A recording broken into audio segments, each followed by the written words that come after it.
Welcome, kindred spirits. Theresa has the giggles tonight, you guys. She's on one. I've had She's on it. one. Welcome to A7 Celestial Gateway. It's good to have you all here. Wonderful to see you. We missed you all last week. That was, I hope everybody had a really nice Easter Sunday, enjoyed themselves, all that good stuff. Hope you ate a lot, drank a lot, and just enjoyed your families and that kind of stuff. So it's good to be with you.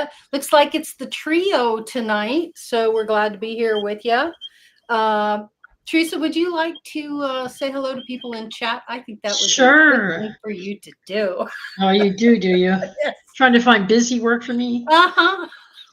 My school teachers used to do that to keep me out of trouble. Do you have a hidden message here for me, Laurie?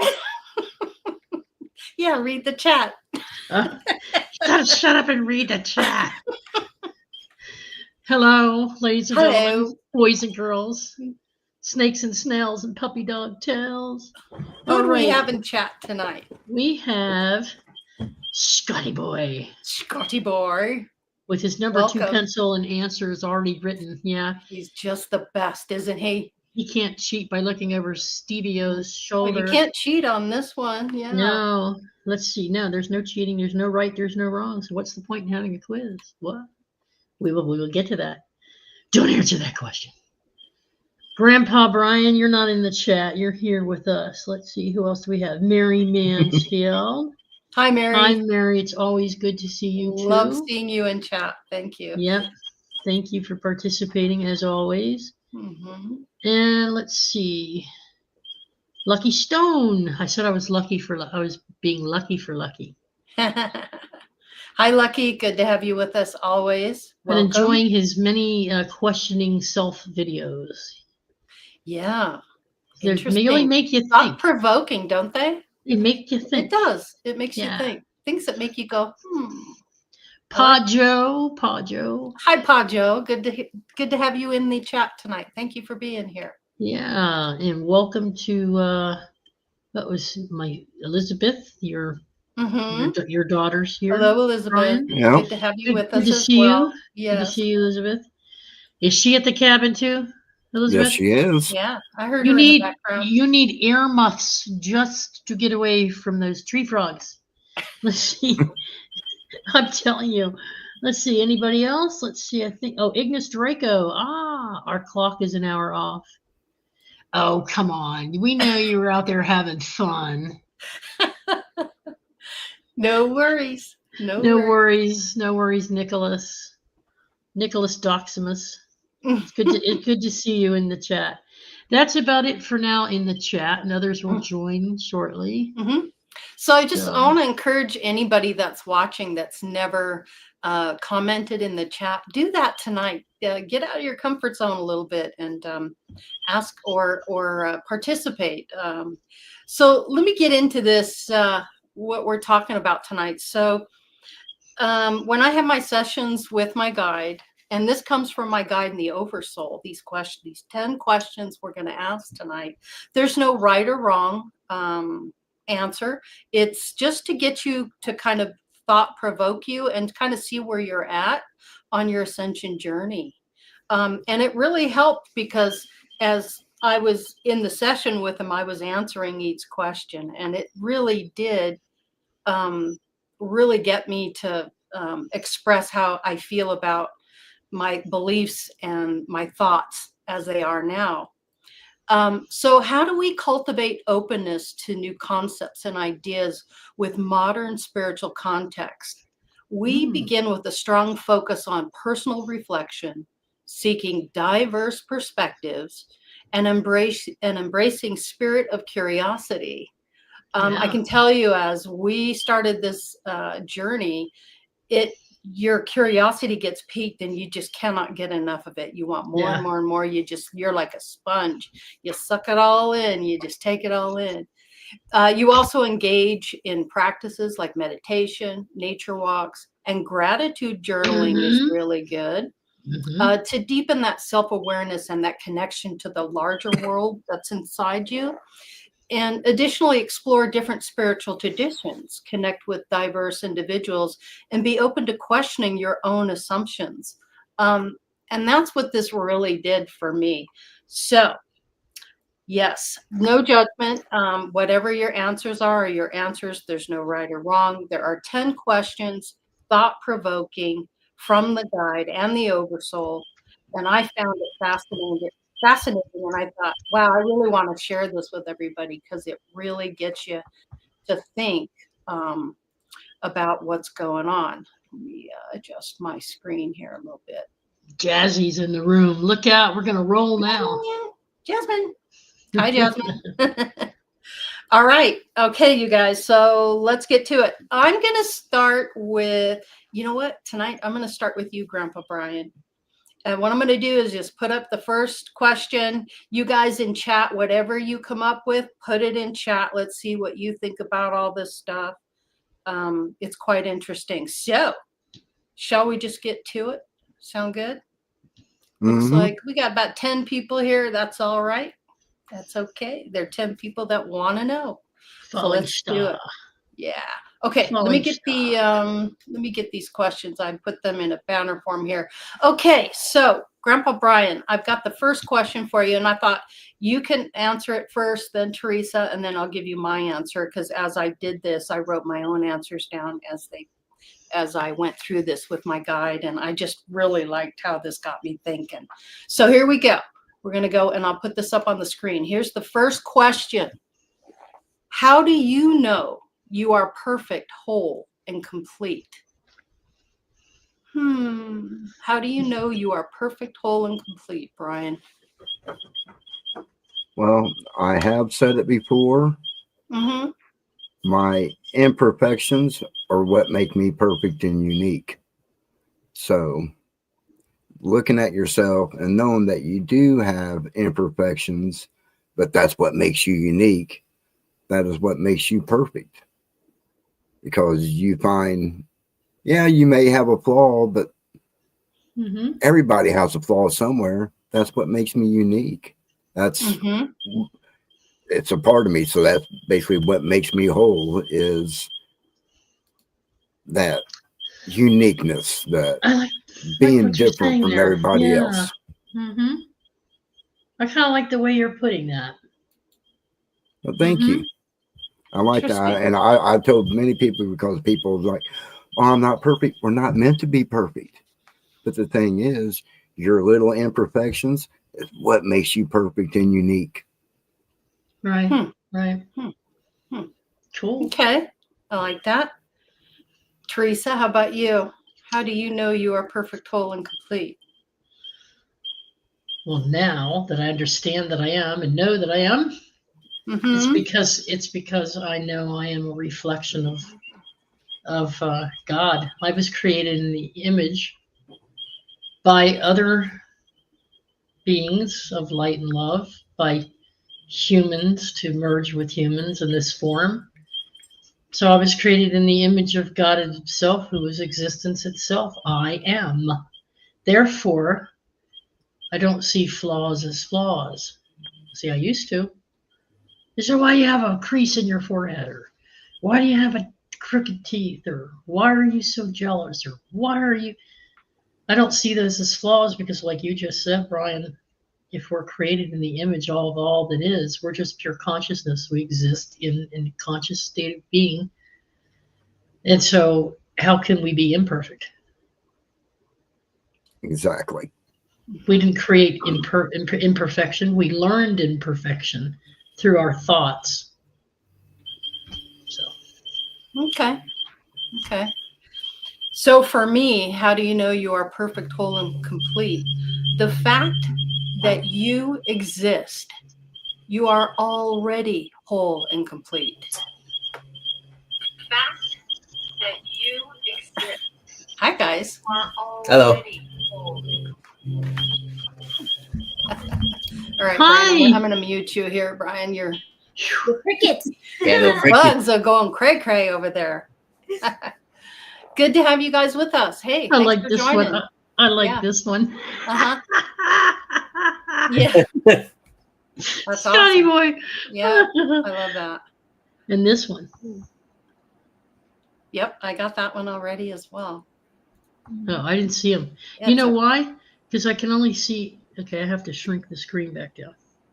Okay, guys, let's get focused here because I'm sorry. serious, and I want to get to this.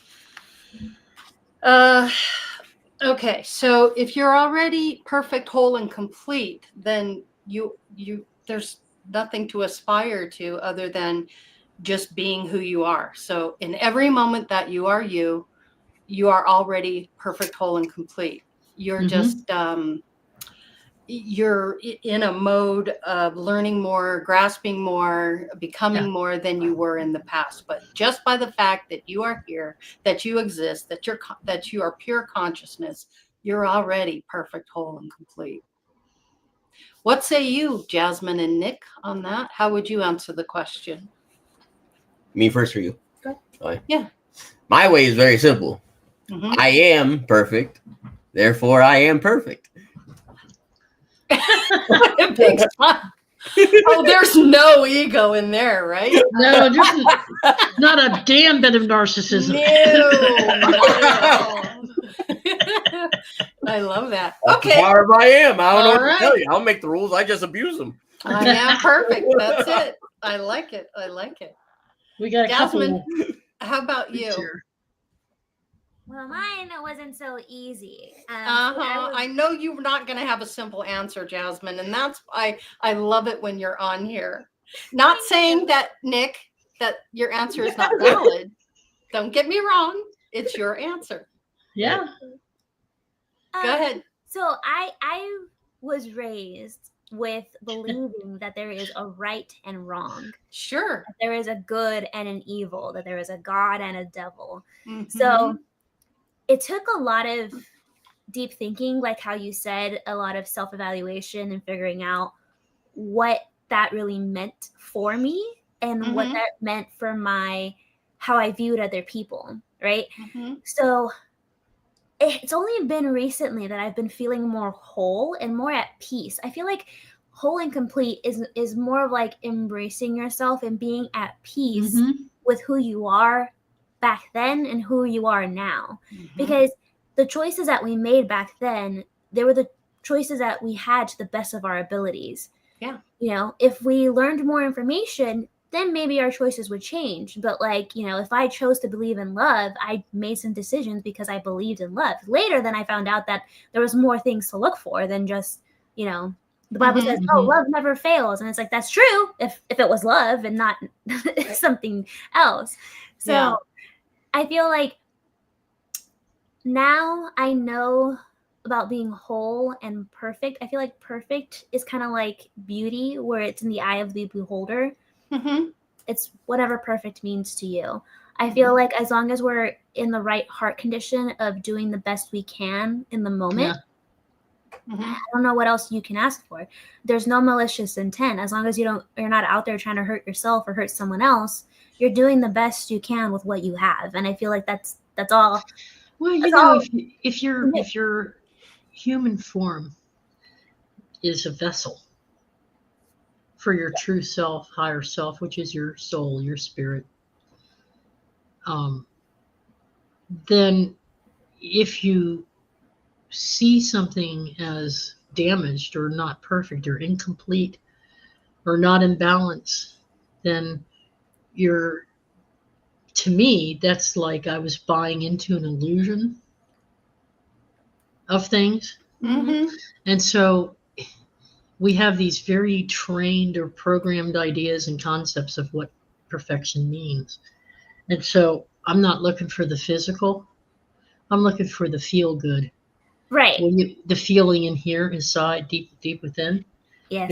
Your core inner being. And so if we all created ourselves as reflections of one another for the experience, then I don't see the flaws. I don't see the flaws anymore. I used to see nothing but flaws, right? Right. So now I see the complete opposite. And it doesn't mean I'm narcissistic, and it doesn't mean I have a big head and I'm beyond myself. No. It just means that on a non-physical level, deep within a soul level, you feel that perfection. You feel that vibration and that energy. Well, yeah, that's what I meant. I just made it very Yeah. simple. Yeah, and I love that because Yeah. I'm a lot like that too. Yeah, you did. just I keep like it real it. and I keep it simple. I love that. Well, you But- darned fire You know lion people. what's interesting here is that the way that this question is stated, this comes from a guide from a spirit being in spirit. How do you know you are perfect, whole, and complete? They're saying you already are perfect, whole, and complete. See that statement? Yep. That's what got me. Yep. And you just don't know it. You don't know it yet. That's all it is. Right. See, It's like that magician card of where you have everything you need. Mm-hmm. Yep. So simple that it goes over everyone's head.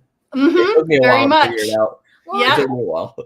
Yeah. It's kind of like how Theresa was saying. It's so what happened was when I had to sit down and think about like, okay, what is good, what is bad, what is God, what is the devil? Because who was it?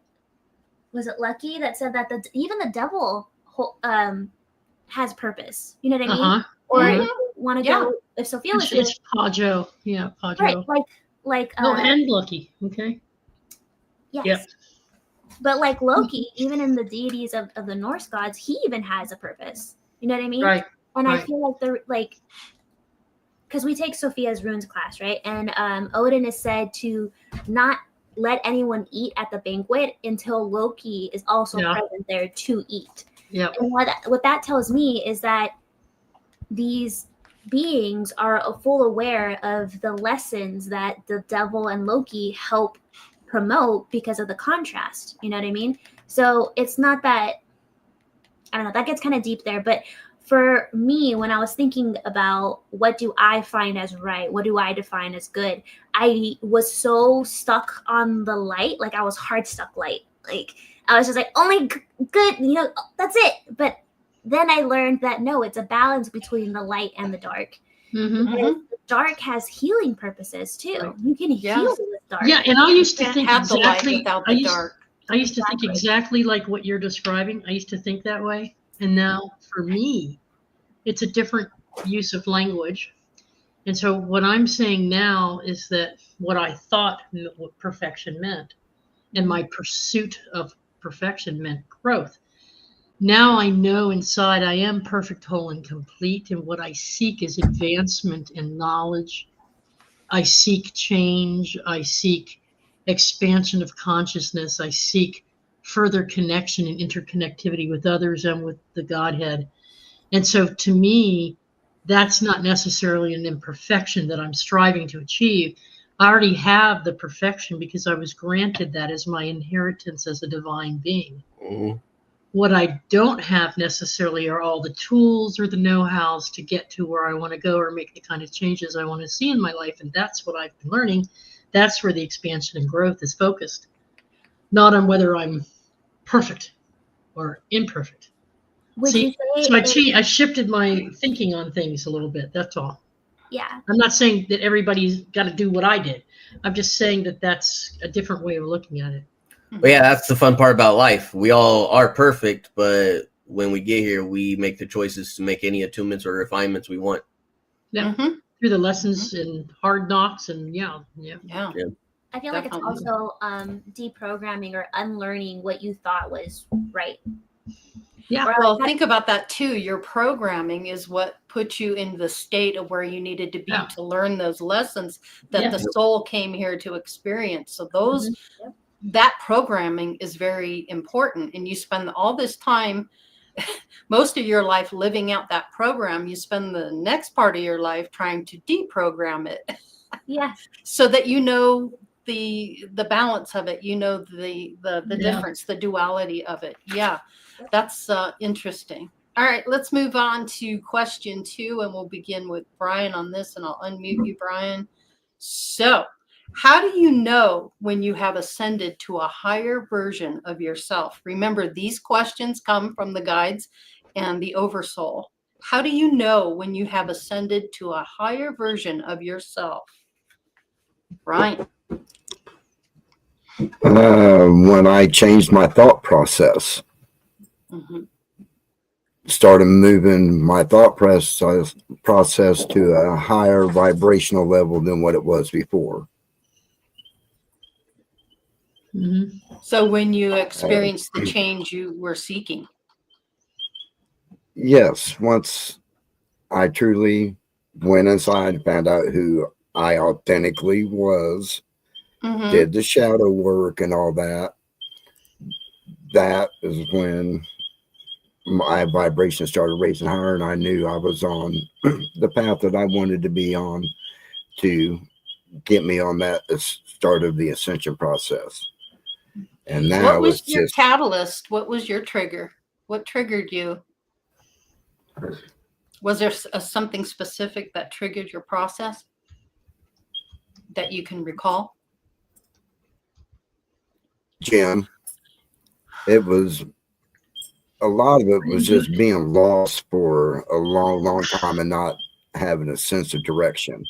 But then once, you know, I went to all my relations, met Jim, and that was a process of him actually really opened me up. And just like Heather said, you know, he's going to say just one word to you one day, and bam, it's all just going to open up and the floodgates are going to start pouring in. Gotcha. Thank you, Brian. Nick? For me, it's like a eureka moment. All right, that was creepy. What's going on there? We heard keys jingle like someone was walking. Oh, all right. Wow. You have a visitor. Or the cat ate your keys. Yeah. No, like the cat left to go see the noise. Yeah. Yeah. All right, that was creepy. Interesting. But, anyways, yeah, it feels like a eureka moment. So like basically if it sometimes it's intentional, sometimes it's not. Like sometimes something will just happen during the day and I'll meet someone new or an event happens and it's like boom, bigger knowing. Or it's something like I'm working on myself for something, I got it, boom, bigger knowing. I always correlated ascension with illumination. Illumination. So, yeah, so whenever I learn more, and not just learn it, but actually can comprehend it and apply it, that's when that's my version of like leveling up, going boop, I've ascended.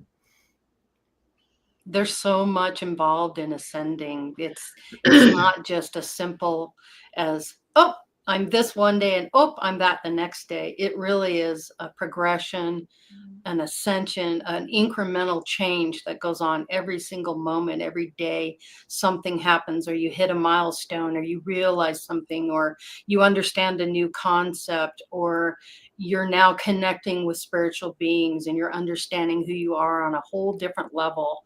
And that is a spirit from the cosmos having a human experience.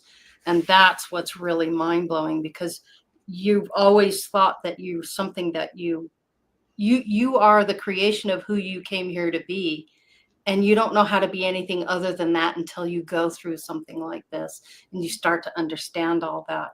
But it's not easy. None of it's easy, and it's very difficult, and it tests you and gets you out of your comfort zone. I mean, just being up here and exposing ourselves and talking to people, I never in a million years dreamed I'd be doing anything like this. But yet here I am experiencing all the ascension and the changes that I've been going through.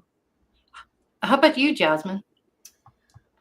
So the way I find out is I used to always have like this nagging pull or like this nagging sensation that would be like,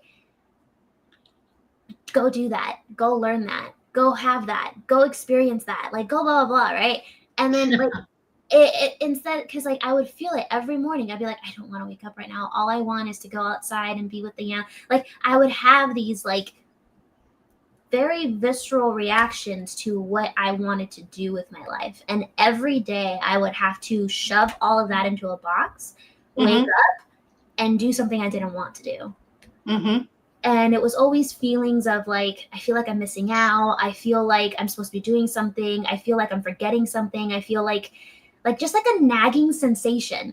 And once I started listening to that voice, or to that inclination, to that drive, to that intuition, whatever you want to call it, once I started actually listening to it, it's gotten a lot quieter, and I've been a lot happier, because now I get to experience what I wanted to experience. I get to swim with fishes. I get to hang out with my, you know what I mean? Like, it's like everything started falling into place once I started listening to my own oversoul, instead of forcing it to be something I didn't want to be.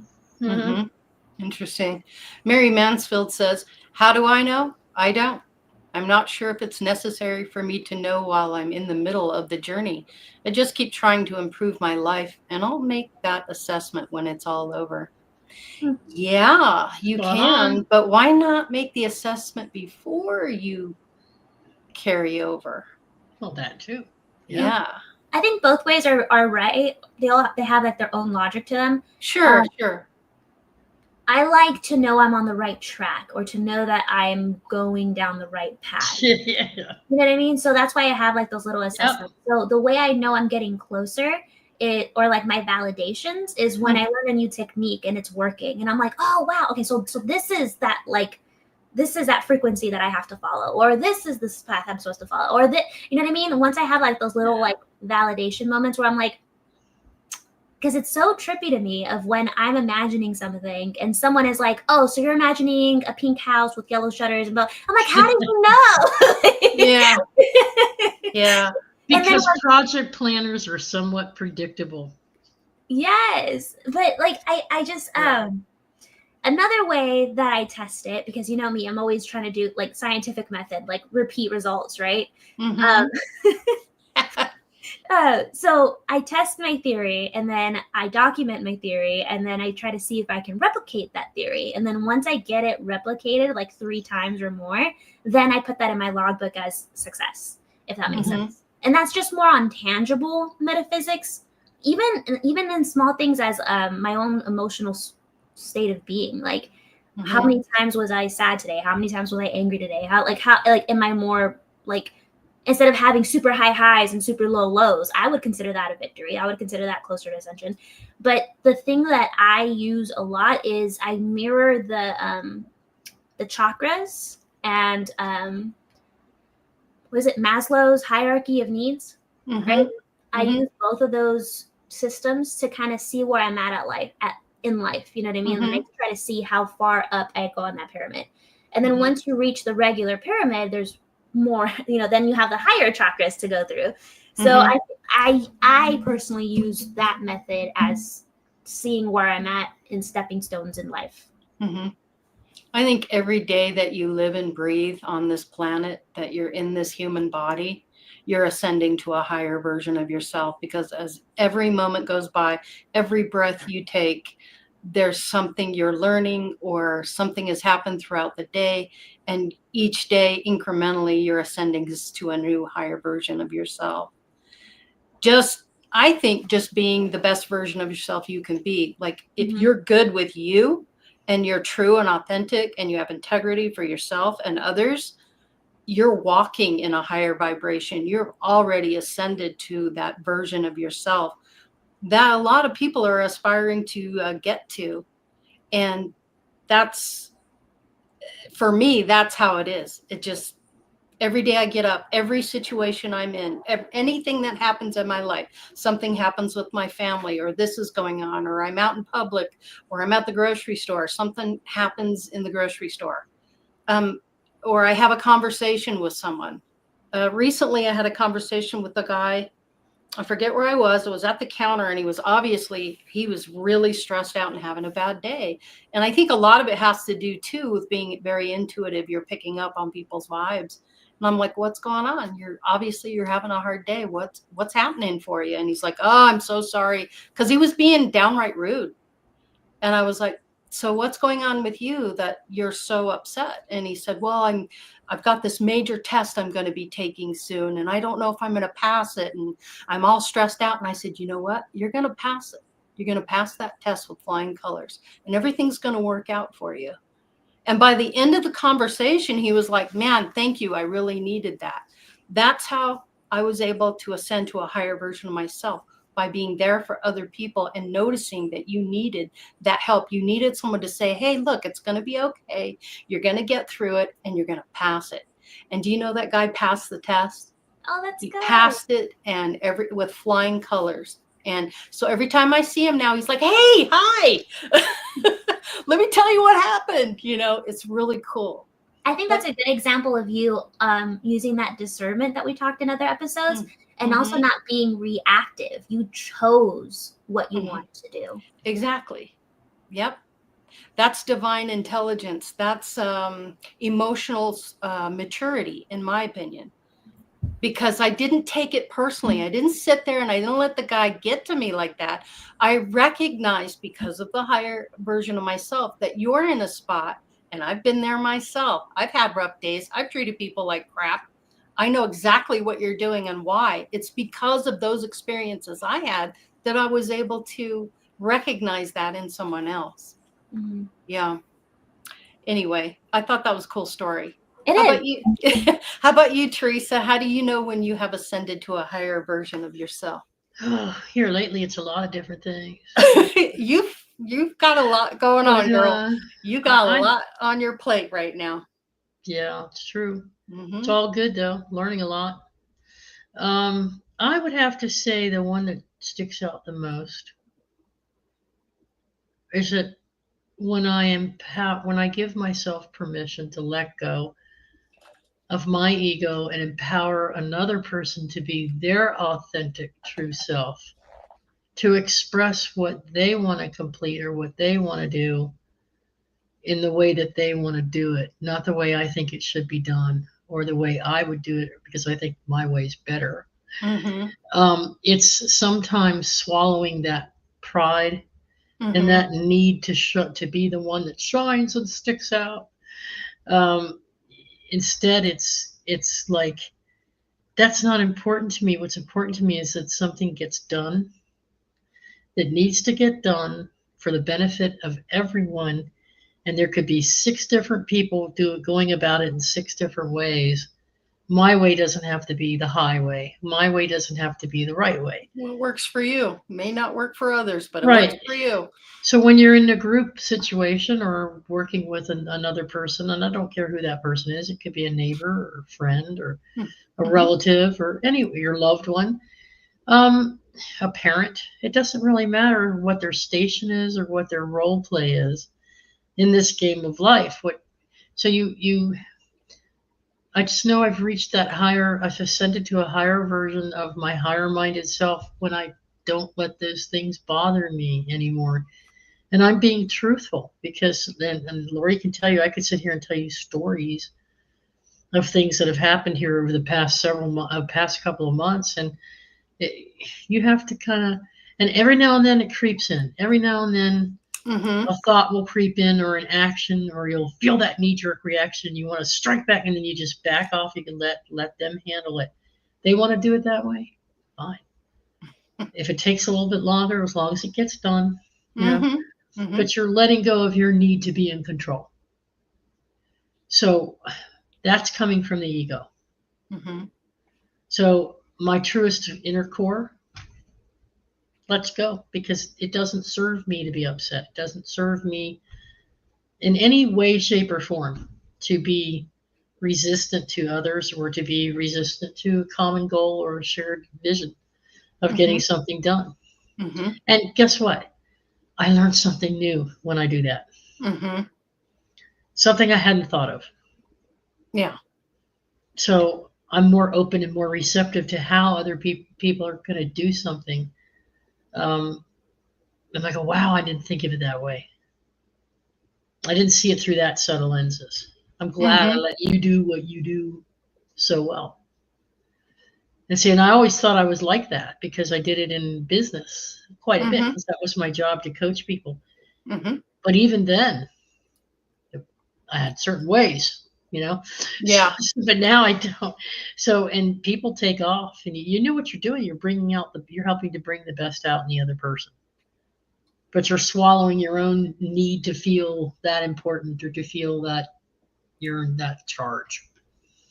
Just because you have a big heart and you care about others and you like to be positive and you're kind, people see that as like a deficit these days. Mm-hmm. Like there's something wrong with you. Like, what kind of Kool-Aid are you drinking? Kind of a thing. Yeah. I mean, do you guys experience that? Do you feel that as well? Like, or yeah. I was recently told, oh, you just put your head in the sand. You don't really want to think. And I said, no, I have control over what I'm going to put my attention to, what I want in my reality. And if it's not positive or benefiting me in some way, in a positive way, I don't have to go there because I can make a conscious choice not to do that.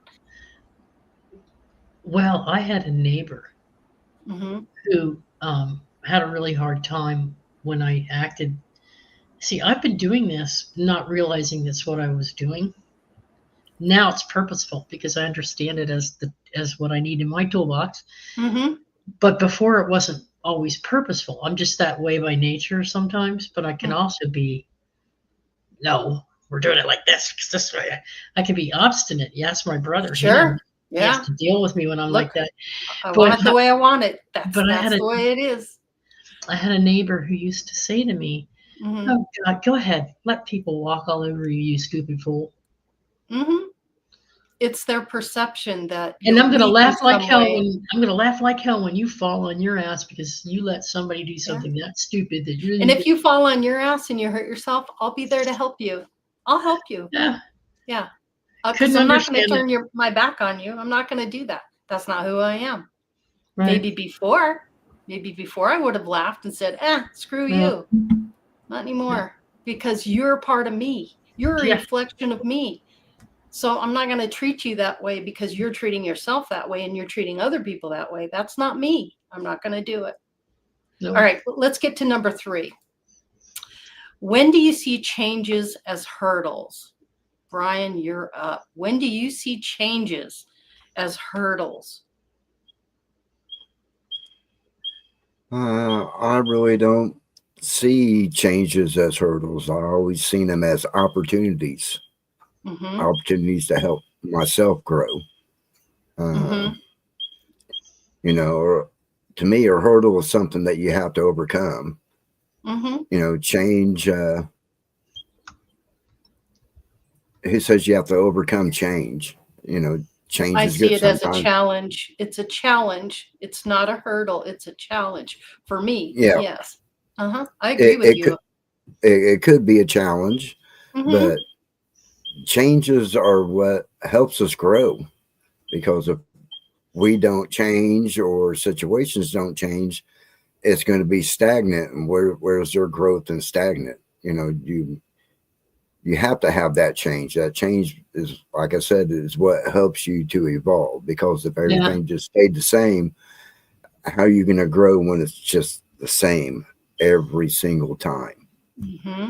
So are you going to sit in your home? Are you going to bitch and moan and groan about what's on the TV? Are you going to bitch and moan and groan about the people that are in your life? Are you just going to sit back, or are you going to actually make some changes? Are you actually going to change things, change your situation so that you're not doing the same thing as those people who are sitting back and judging you because you're doing something different?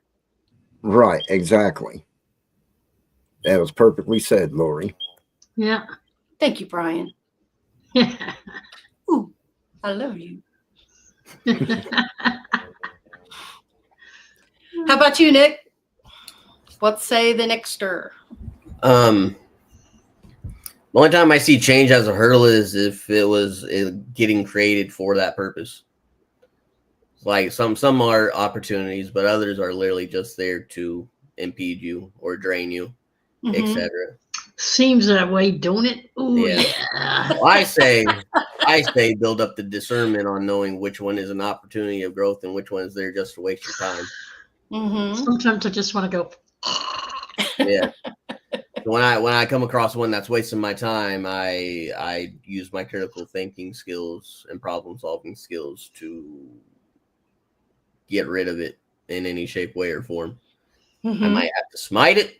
I might have to just plain avoid it. I might have to go around it. I might have to be smarter than whatever it is, whatever the solution is. But I try to use the least amount of resistance as possible, because at the end of the day, like I said, those things are a waste of time, and you're wasting your time when you could be using it for what you were supposed to do in the first place. I like that.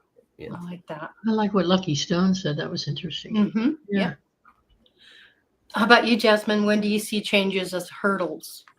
Well, I am studying linguists. I'm kidding. I'm paying attention to a lot of word choices. So the choice of words that your guides or the oversoul had with here, it's like change and hurdles. So like change is inedible, right? The only thing, change is always going to be there because we're always growing. Nothing's stagnant. That's the constant.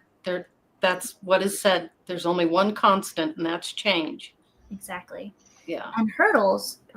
It's like hurdles implies that you can get over it, right? That's right.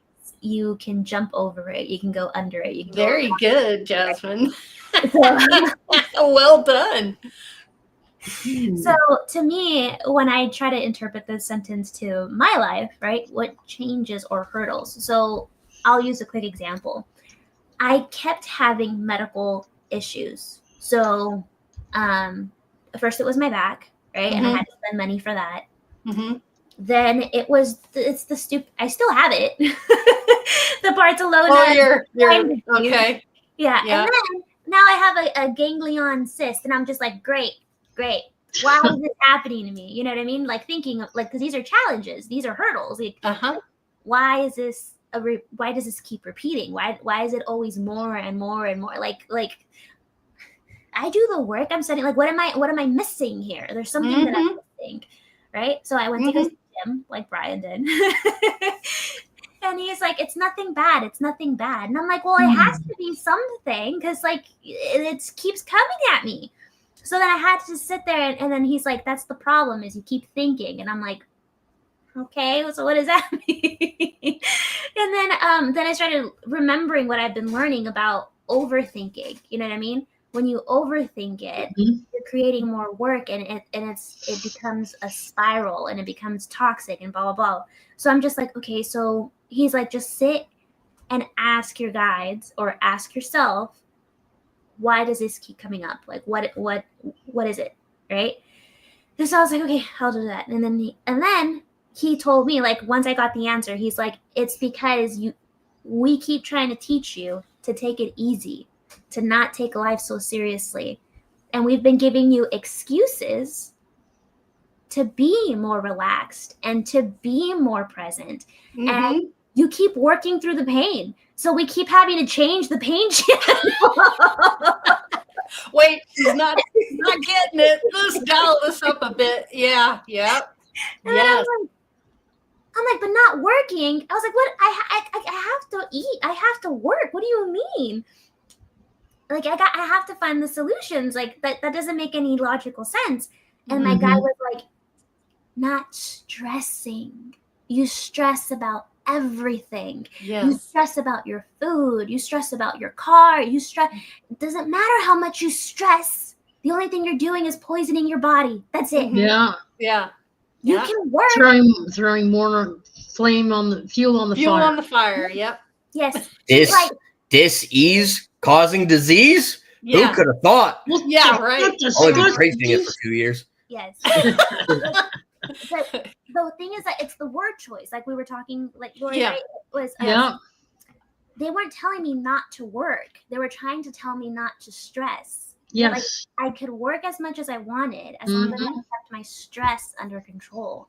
Yeah. Because my mind would just run wild. Like worst case scenario. Like, okay, what if this happened? Because I think of worst case scenario, and then I think of solutions. Like, okay, if worst case scenario were to we all do that. Yes, like just in case. But did it change anything? Did your stress change anything? No, it doesn't. That's what I learned, that it didn't matter how much I stressed. No. What mattered was what I did. The action. That's right. That's right. Yeah. That's what actually. Or how you treated other people around you in the process. Yeah. I like I like what Mary Mansfield said here. Yeah, I was getting Change. ready to. I choose for myself as an opportunity to evolve. Change that is forced on me by an outside source falls much more into the obstacle category, something I will find a way to overcome. Mm-hmm. Bingo. I like that. I like that a lot. I really totally get that, because that was choice.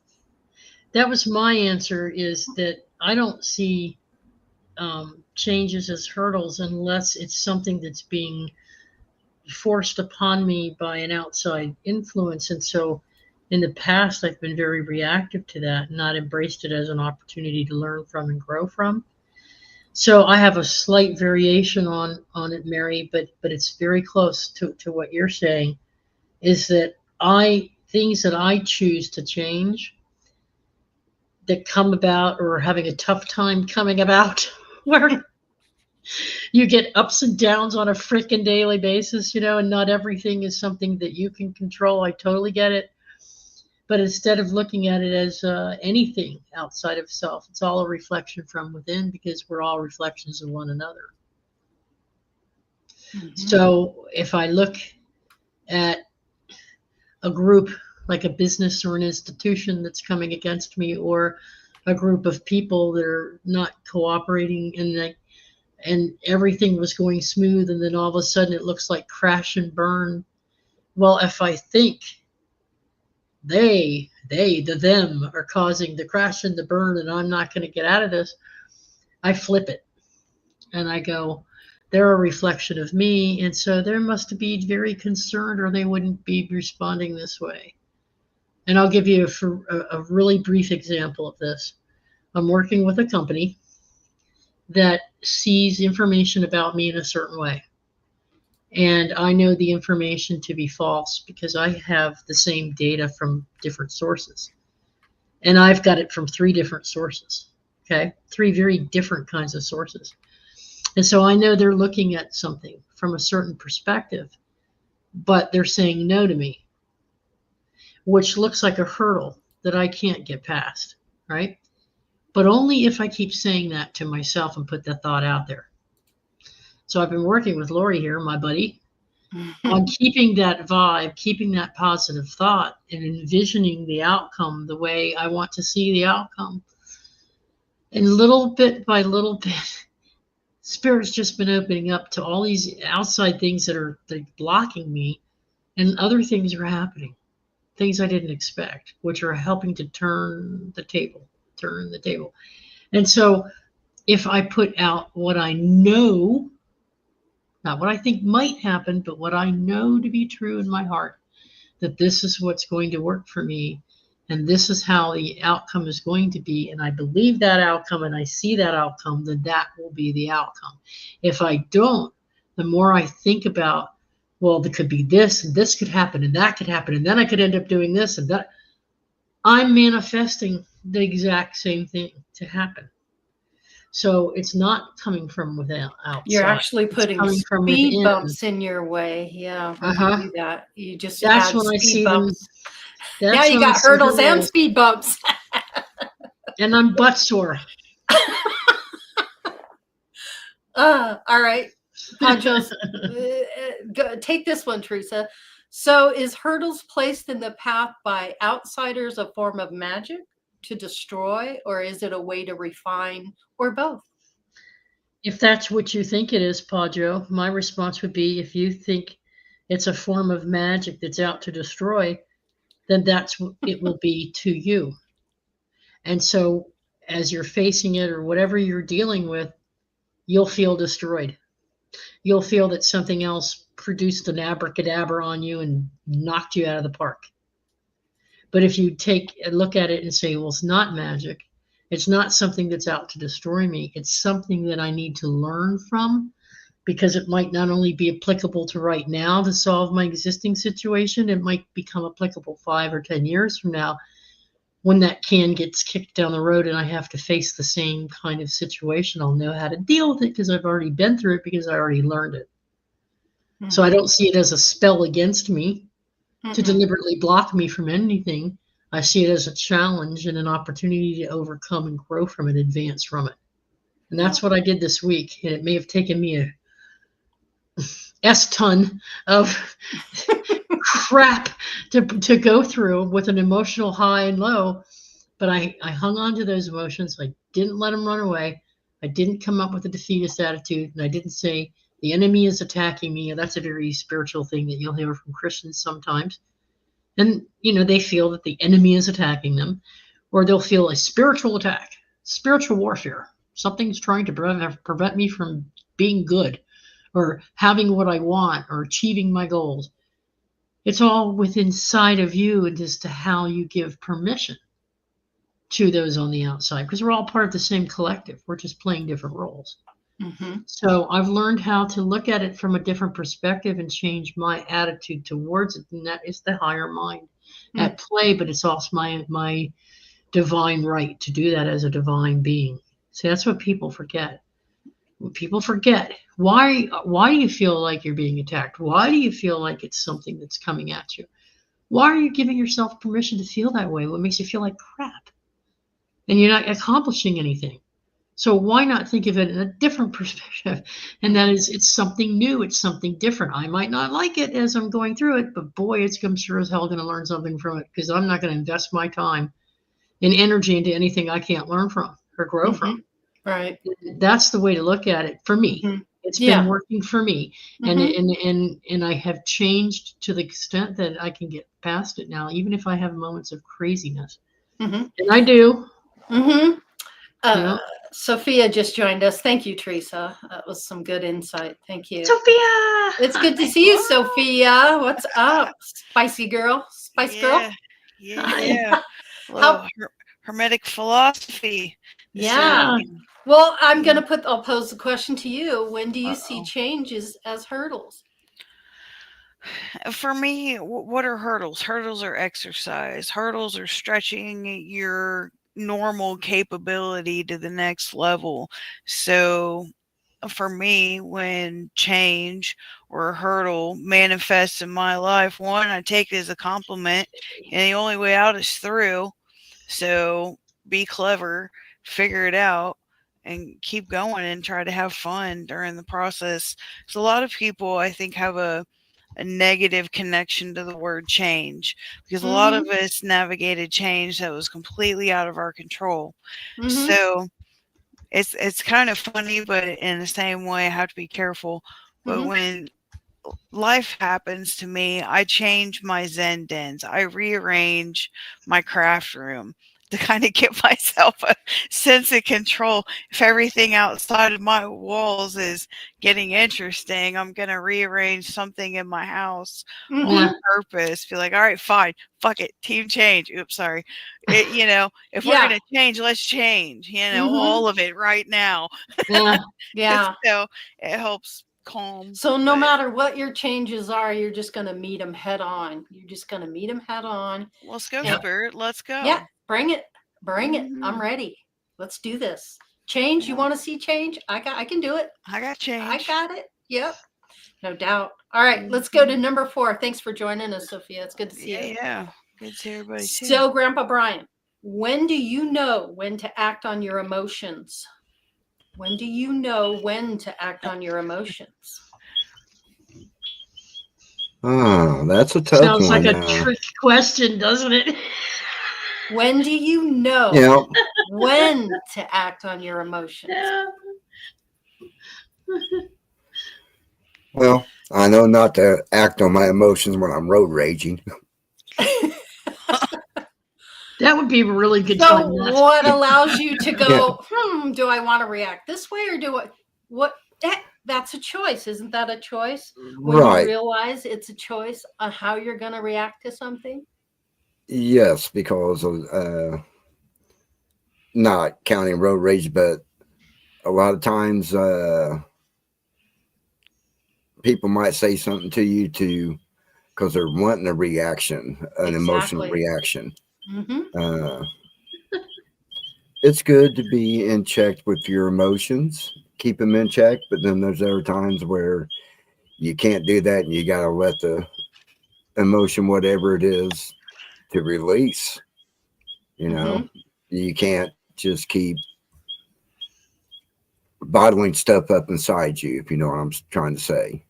you know, every once in a while, it's good just to not at anybody, but just scream, just to let out that frustration, not really aimed at someone, but just to get that frustration out, or, you know, maybe you're feeling sad and, you know, have a good cry. It'll make you feel better. Did that person just call me an F&B? Wait a minute. What? Did they really say that? A little bit of stoicism goes a long way as well. I can't wait till it's my turn. Hold them horses, hold the reins, girl. Like what you just said there, the person is probably looking for a reaction from you, and that's why most they said definitely. what they said. Oh, most definitely. If you don't give them the satisfaction of that emotional reaction, and if you react, then they've got you, don't they? Exactly. That they're in control. By not being emotional, you're showing them you're not in control. I'm in control. Yep, because I'm controlling my emotion not to let you piss me off. Even though deep down inside, I'm probably pissed off. Really? But I'm not allowing, allowing that emotion to come forth because self-control. You're in control of your emotion. That's the emotional maturity. There's a lot to be said for that. Yes. And that's a good goal to have. Go ahead, Theresa. I like Scotty Boy's emotional maturity here. Shoot, I got the wrong one here. Here we go. Wait until the steam comes out of your ears first. Like a cartoon, I swear, like a cartoon. I swear. Yeah. But it's so spot on because I think that's what really happens. Yeah. How about you, Nick? When do you know when to act on your emotions? Okay, this question has two answers for me. Okay. So the first one is if something happens and then I get an urge to where if I don't do something about it, I will end up regretting it. Yeah. Like with the whole situation with Jasmine's house. If I didn't put myself between her and those a-holes, I would have regretted it, just as an example. Oh, this is... But you're the divine masculine, so you're not going to allow that to happen to the divine feminine, are you? You're going to protect the divine feminine any way you can. Right. So somebody's threatening your divine feminine, the masculine comes out. Yeah. And it tends to that's not happening. Yeah. It is very emotional fueled for sure. It's not logical. It's I'm gonna get my way or you're gonna get hurt in the process. Exactly. Yeah. And then so I went a different route with emotional maturity. I've gotten to a point where I'll let people provoke me, but not because they're controlling my emotions, but because I'm expressing them. I use expression to communicate. And if a sorry cat thinks they have control of me, I show them real quick why that was a dire mistake. And then I start outplaying them very easily. So, it's a bit of a difference on how I navigate it. I don't think the way that Brian does it is wrong. I've just went a different route. Yeah. There's no right or wrong here. Nope. It has nothing to do with that. It's just what is it for you?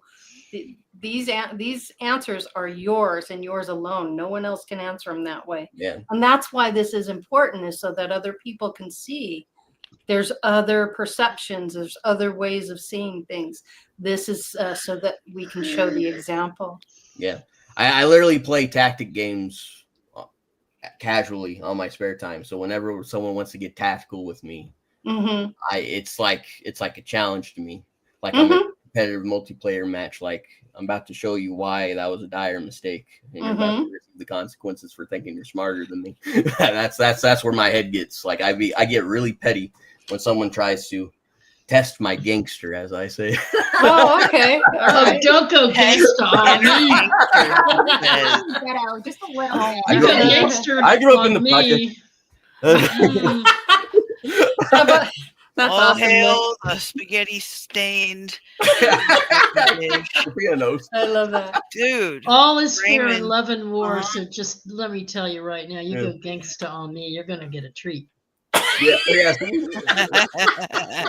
Just because I got you, gangsta. Just because I'm physically enlightened doesn't mean I won't slap a. Yeah. All right. Okay. That's my way about it. I love it. Jasmine, how about you? Something tells me you operate just slightly differently, don't you? Yeah. Oh yes. Fire and water. It's okay. It's okay.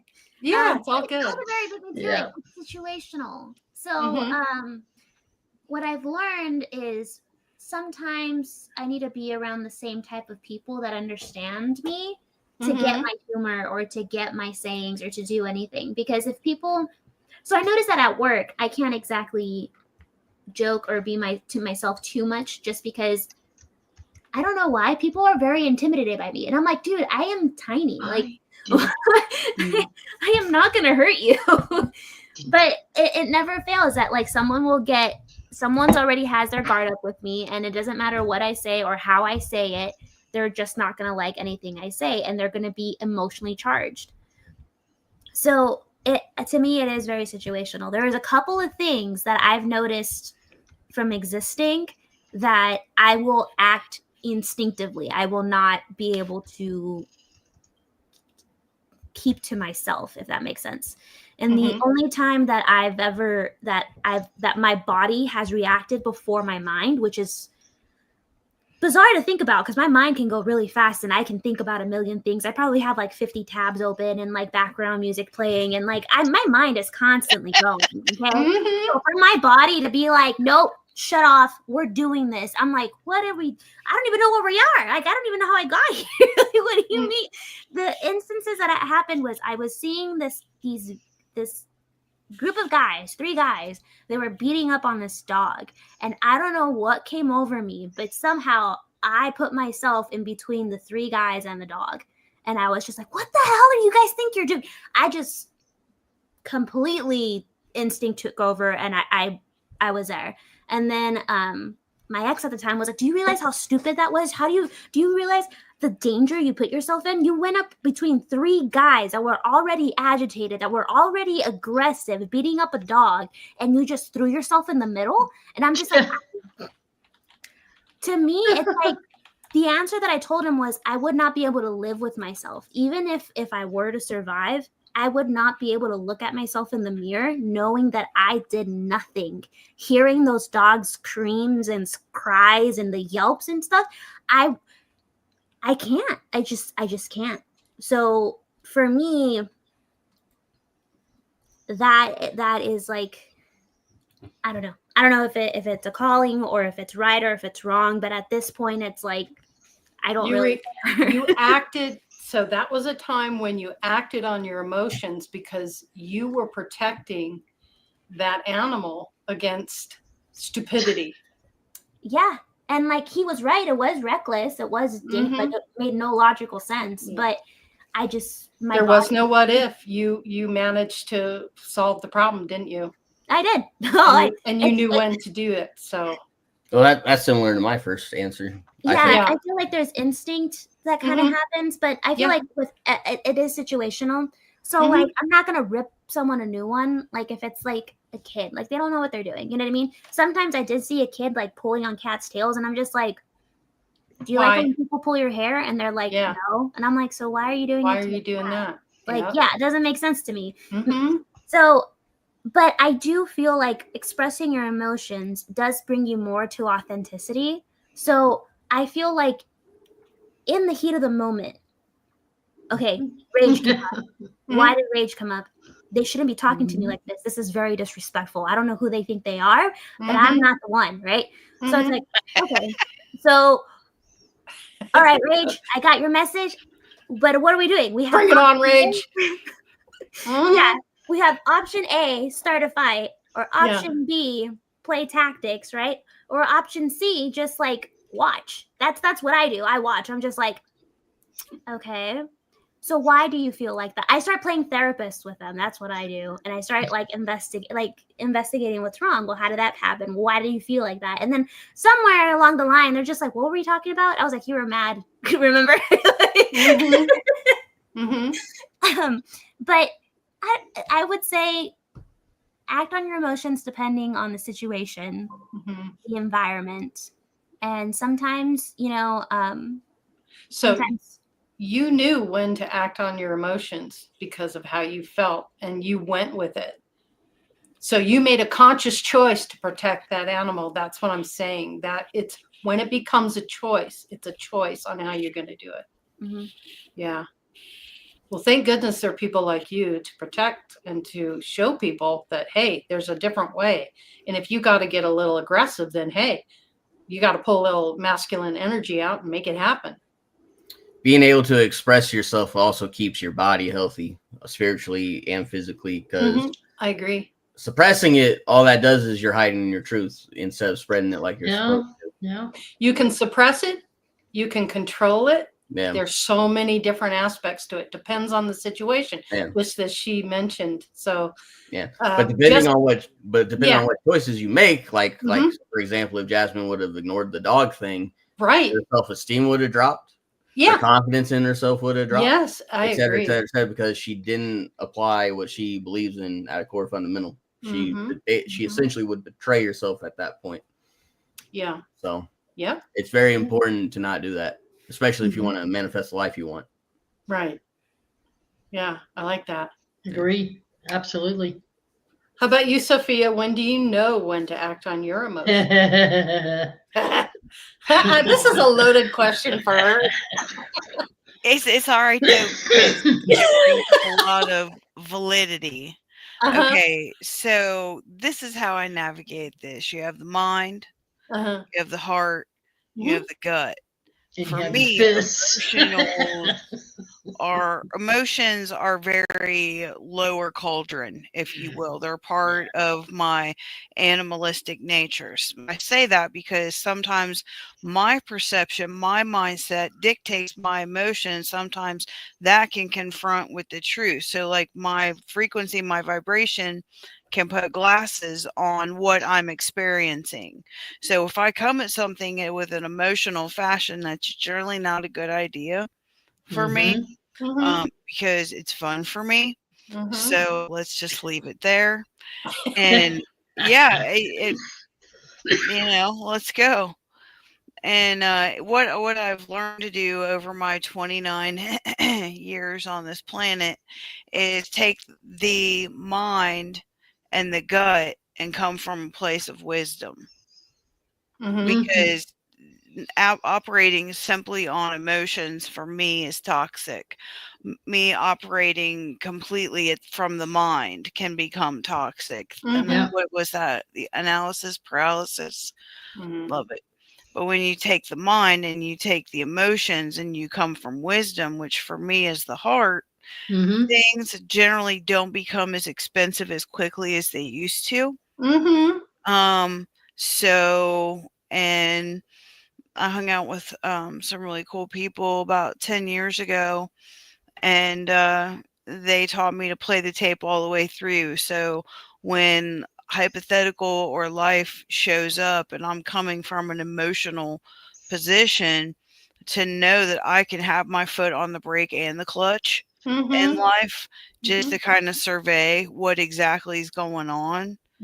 So I was very impulsive as a child and garnered a reputation as a child. And as more than one sacred text says, at one point in time, we put the childish things away. And me reacting sheer emotion is probably one of the most economic approaches I've taken in my life. We still dream about it. Yes, we do. Yes, we do. Awesome. So that's how I do that. Excellent. Theresa, when do you know when to act on your emotions? Exactly, dude. It depends. Trust me, there are certain emotions that I definitely know how to act on. And those are the ones I do act on. But what I've learned through different emanations, different versions or aspects of myself, and even now in this time frame of focused existence, that I only allow and act on emotions when I know I'm actually in service to others. If it's the intent is to help them in a positive way by showing them unconditional love, or by maybe protecting them, coming to them and communicating an intent for protection. Or I want to show them joy because they're sad and they're having a bad day. Moral support, support for their goals and objectives, like you do with me. Pat on the back, Mickey Mouse, pat on the back. Yeah. But so what I'm doing is I'm using the intelligence that Sophia is talking about, the heart-centered wisdom, the divine intelligence within my heart, to use my wisdom about things, not be driven by ego, and no longer be reactive through the emotions. And so I only act on those emotions that serve my greater good or the greater good of others that I care about. And then there are other emotions that I'm not going to talk about. Yeah, I feel you. For me, when do you know when to act on your emotions? For me, it's when I realize it's a choice. I have a choice here on how I'm going to react. Do I react from the head? Do I react from the heart? As Sophia said, and Nick and Jasmine, and of course, everyone has just got through saying that. All right, now listen, the next 5 questions are going to go deep, you guys. These get a little bit harder. Go ahead, Jasmine. So I also just wanted to throw in there that, so my emotional intelligence has, like, I used to be the type of person that used to bottle up my emotions a lot, and I was so good at it. I was so good at it. It was like me on Zola. You capped them. Like the house could be burning. I'm like, it's fine. It's fine. Yeah, we're good. It's fine. I'm not dead yet. And then I went through a period of, I would feel everything, like into such an extreme thing. And then I started realizing, oh, there's a message. So then what I really like about emotions is that it's a cycle, right? And every single emotion was created to help you and to deepen your understanding of life, okay? So once you realize that your emotions are allies, you'll stop avoiding the bad ones. Even the bad ones have a message. They're trying to show you something. They're trying to give you a perspective about something, kind of like how we were talking about the devil and Loki earlier. But oh, damn, I missed that part. I know. I was like, Sophia said this in the runes class. Sophia said this. That's cool.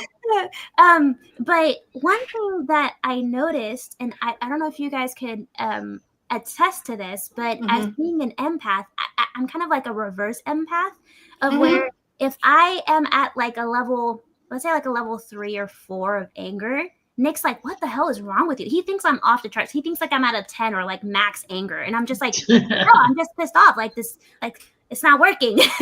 Beware a woman scorn. Yeah, right. I don't like being on the opposite end of that. You don't like receiving? No, not that. Yeah. I can receive a lot of Don't do that. Stop it. Stop it. That's dear. Get your head on straight, boy. Yeah. All right, you guys. Now, these next 5 questions are pretty deep. So, Brian, we'll start with you. This is number 5. Here we go. Do you know how you became human? Well, I mean, I could answer that question in a certain way, but we don't want to go there. Answer it however you want to. Go ahead. How do you know you became human? Do you know how you became human? Yeah. Do you know how it happened? How did you become human? Do you know? Well, I mean, other than my mom and dad having sex. But you weren't there to be aware of it, were you? No. Were you? Okay, that's more mechanics. We're not looking for mechanics. We're right. Okay. Maybe somewhere along the line as thank you for that public service announcement. Your awareness, just by you being aware, and then once you become aware of your consciousness, then you start to look for vehicles to put that consciousness in. Possibly. Yes. I guess it's when the spirit That's your enters view into there, Laurie. the spirit enters into the body. I think that is when we become our definition of human. I mean, is human spirit or is human the flesh? That's what we have to look at. I don't think our spirit is human. I think the flesh is human. So I think it's when our consciousness enters into the flesh is when the body becomes human.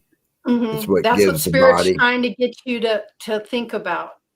That this is exact. So you're going more past the human experience. How did you become human to begin with? I mean, what was the energy, the spark that became you, that became Brian? Well, I don't know. That spark really happened a long time ago because, we've had many incarnations as humans. So exactly. And other things as well. Yeah. When did it happen in this lifetime? 1966. Okay, gotcha, Brian. So, you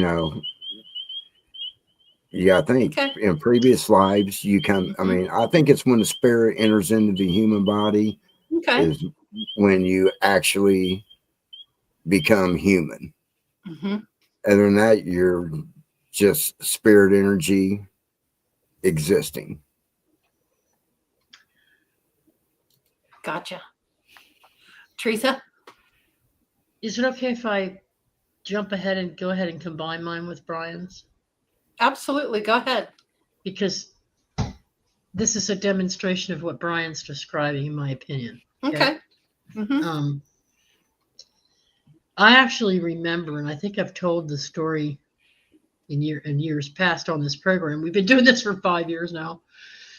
But I remember through visions and sometimes dreams, but usually through a vision when I was doing my vision quests, of all of a sudden becoming aware of myself, a spirit floating in a void, a really dark void. And I was just existing. But then as soon as I noticed that there were other etheric shapes around me, and I'm talking plasma, I'm talking liquid and fluid. And most people don't remember this, Theresa. This isn't common for most people. That's why I'm sharing it. Yeah, they're under the veil of forgetfulness. I'm just saying. Yeah. Right. And so so once I became aware of others, then I became self-aware.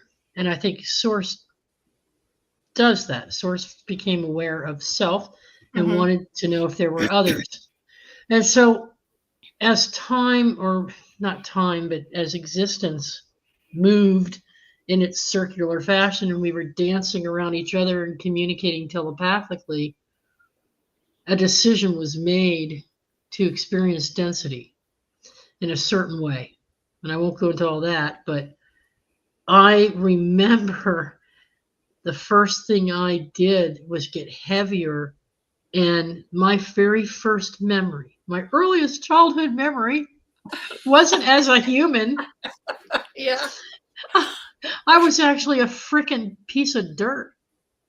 I was like a pile of sand that became crystallized later into a rock form. And then from there to that was a very slow existence. A plant and then a tree. I remember being a tree. I remember being part of a tree community with Jules and a bunch of people. We were all there together. Brian was there. Brian was part of the tree. Laurie. And I could feel and have communion with these different energies. And then I went through the insect kingdom, I went through the animal kingdom, and I wasn't in any kind of logical order, so don't get me wrong. It was just different experiences that I wanted. And I was preparing myself for a human incarnation at some point, because the humans hadn't even been formed yet. The human vessels hadn't been formed yet. So I think Laurie is spot on when she says, awareness enables you to create the vehicle. So when you become human, when you create the vehicle, and you said, when it's at birth. That's entering the vehicle. Yep. You're becoming human. But I knew when I became human, when I got tired of being a dolphin and a wolf and a bird, and I actually, next thing I know, I'm a human. Yeah. So it was an evolution. It was an evolution of consciousness from different experiences of being either inert or fully movement, swimming versus walking. It was just learning how to function in a physical form. Gotcha. Crawling, walking, swinging, whatever. Always dancing though, except for the rock. The rock did not dance, but everything else moved and it flowed in a certain way. I have vivid dreams of this. Hours of vision quests in the crystal cave. So it's like, okay, so since I have that, then becoming here, I can't remember when the very first human, but I believe I wasn't quite as solid as we are now. Do you know I remember how the shape. you became human? Do you know how you became human? Yeah. My spirit just flowed from my form of an animal, because with me, I was an animal first. And it flowed right into the inside, almost like entering a shell. Have you ever walked into to one of those big crystals at the shop you have there in Indiana? Have you ever sat in one of those cathedral crystals? That's what it felt like. It felt like entering a giant crystal that absorbed my energy into it, and you could feel that bonding, and you could feel the fingers, and you could feel the toes forming, and so you had another shape, another figure. And that's what all those other incarnations made me aware of, was learning the physicality of something. But this was totally different, because there was a fusion into a box. But it was a fusion. It was almost like that human skin became part of my. And then I knew I was human. Yeah. Now I wasn't born, as far as I know. Like they'll say, when was the first egg and what was the first fertilizer? Adam and Eve. That's always the answer. It's Adam and Eve. Chicken or the egg. Yep. No, we were. What is the word? Homogenous. When you don't have a sex per se. When you're not procreating and a species can. Asexual. Oh, abstinent. A species can produce their own offspring without. Oh, asexual. Yeah. Asexual. So I believe that the first humans, and I believe I was one of them, was asexual. I just existed one day as a human. You understand? I didn't feel like I was hatched from an egg or born, and I didn't have a mother that suckled me, and I just became human. Fascinating. There was a spirit who entered into a human. Fascinating. So if maybe that human remembers being born. Yeah. But I don't remember that. And that came later as we developed and became more solidified, and we developed different organs. Then we got into the whole procreation thing. Yeah. Okay. So you asked the question. I'm just answering how I know. Yeah. Yeah. How about you, Nick and Jasmine? You want to go first? You seem eager. Oh no, I just My answer is going to be long. Oof. So Get ready, you guys. Maybe we can go to Sophia so she can actually have a turn. Okay, fine. So for me, it's weird. I feel like answering this more intuitively than logically. Sometimes I do make the choice between answering with my logic or answering with my gut. But I feel like it was, I've always been human. I know that. I know I've been here for a very long time, but my earliest memory that I've tapped into is I picked up on a different planet where the waters were blue, but all the vegetation was blue and purple instead of it being green like how we have it here. It was the colors were different, and the water was. It was just different. The sand was white. It wasn't like brownish. But I remember sitting on the beach and thinking to myself, I want to have some fun. I want to do something different. Like, I like it here and I like everyone here, but I feel like you needed a missing. Yeah, it was just, and then before I knew it, I felt like a very violent shake or a very violent like earthquake, and then I heard a voice that said, okay, you have a choice. You can go back to that planet or you can come to the new planet. I was like, a new planet? They're like, yeah, you know, everything that you've learned and everything that you were practicing and everything that you said you believed in and everything that you wanted to be and all that stuff. And I'm like, yeah. They're like, we're going to test it. And I was like, we're going to test it? Like, yeah, let's just see if you're like a parrot and just repeating what you want to hear and you're just repeating the right answers, or is that really what you believe? Is that really who you are? And I was like, that would be interesting. How would we do that? And they're like, well, we created this new place. And I was just like, all right, I'll play. And then it was choice. I chose to be human. Interesting. That's fascinating to me. Wow. But how interesting. Boy, I hope this is provoking some thought to you guys out there watching and in chat. This is exactly what I was hoping for. Okay, good. Because coming back to logic, I'm just like, Jasmine, you sound awful. it sounds crazy. Hold my beer. Hold my beer. What the hell are these people on? I know. I'm just like, I swear I didn't need anything. Really. But hey, I believe you. I get it. Yeah. How about you, Nick? Oh boy. How do you know? Do you know how you became human? Do you? Yeah. In fact, let me explain it. Okay, you explain it. Don't hurt people's feelings. I knew I became human once I started utilizing my humanity. I knew I became human once I realized that I was becoming a 3D sucker, getting convinced that it was just 3D, only to realize that I'm a fifth dimensional being with fourth dimensional capabilities. I knew I was human. I've got that confused bunny, like.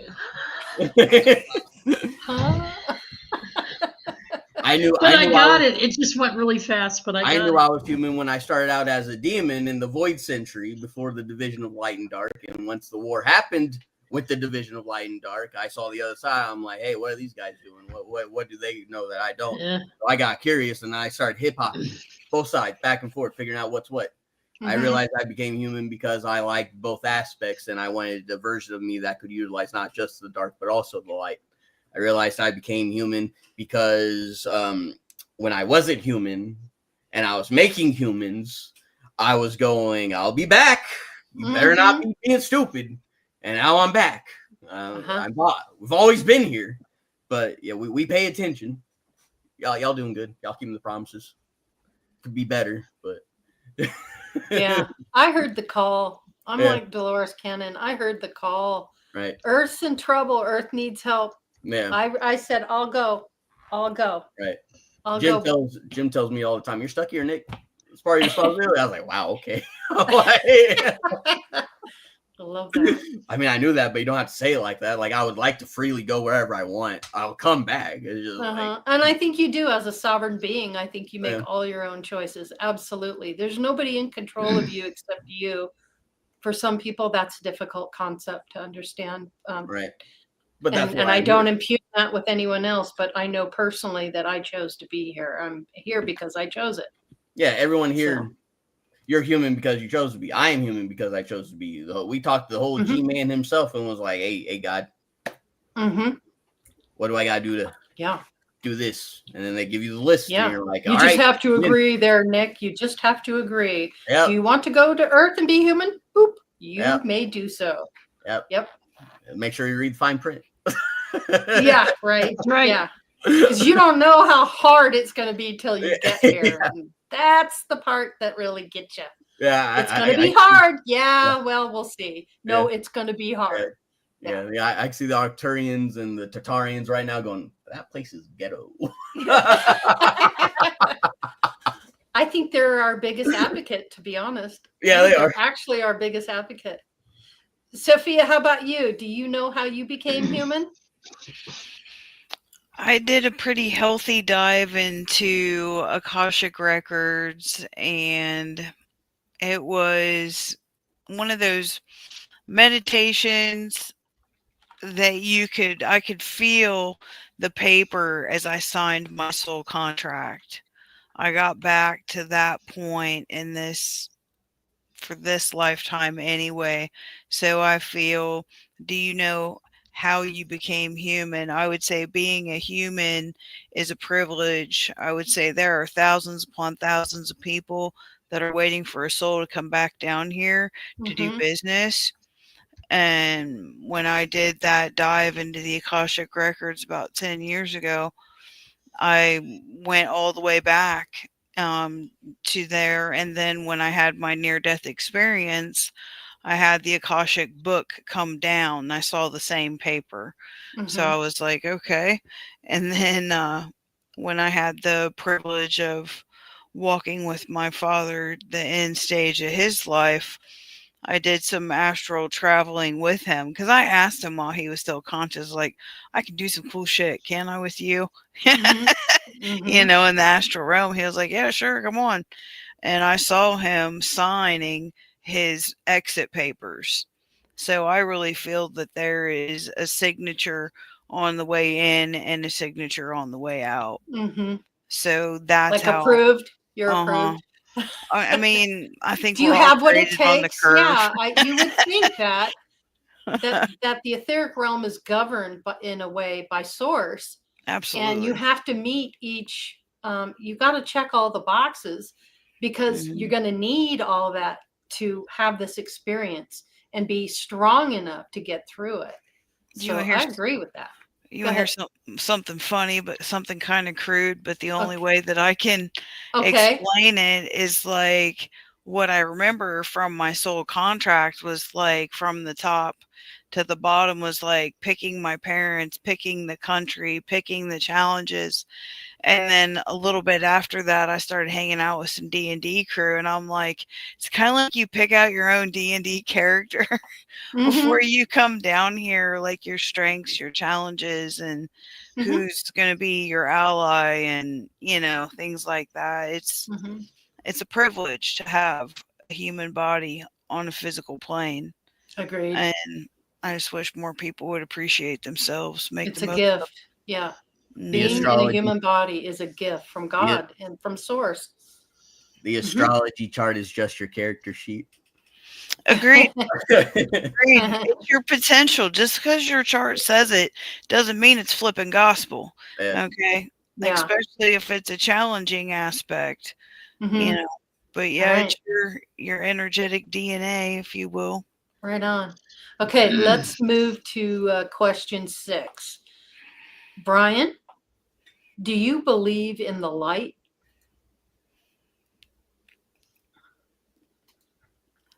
Uh-oh. Is he muted? I'm trying to unmute him. Brian. Yeah, he's mute. He's got control. There you go. There you go. Oh, there we go. Yes, I do believe in the light because I see the light inside of me. It's what makes me shine. It's source light.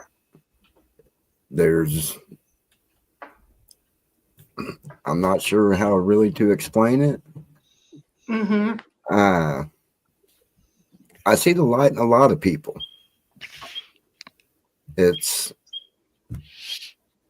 almost like a knowing that you can see people's lights compared to people that their light's real dim and you can barely see it. So it's that vibration aspect. So like a lower vibration person, I really don't see their light as much as I do someone that's at a higher vibration. We are Not all light beings. We are Yes. all light. We all come from the light. We are the the light. light. Mhm. Yep. And when you look inside yourself and you see the light, Mhm. then you know that you, like you said, you are light. That is where we come from. Yep. It's who you are. Mm-hmm. Yep. Nick, Jasmine? Thank you, Brian. Well, there's two ways that I know of that you can confirm yourself that you're the light.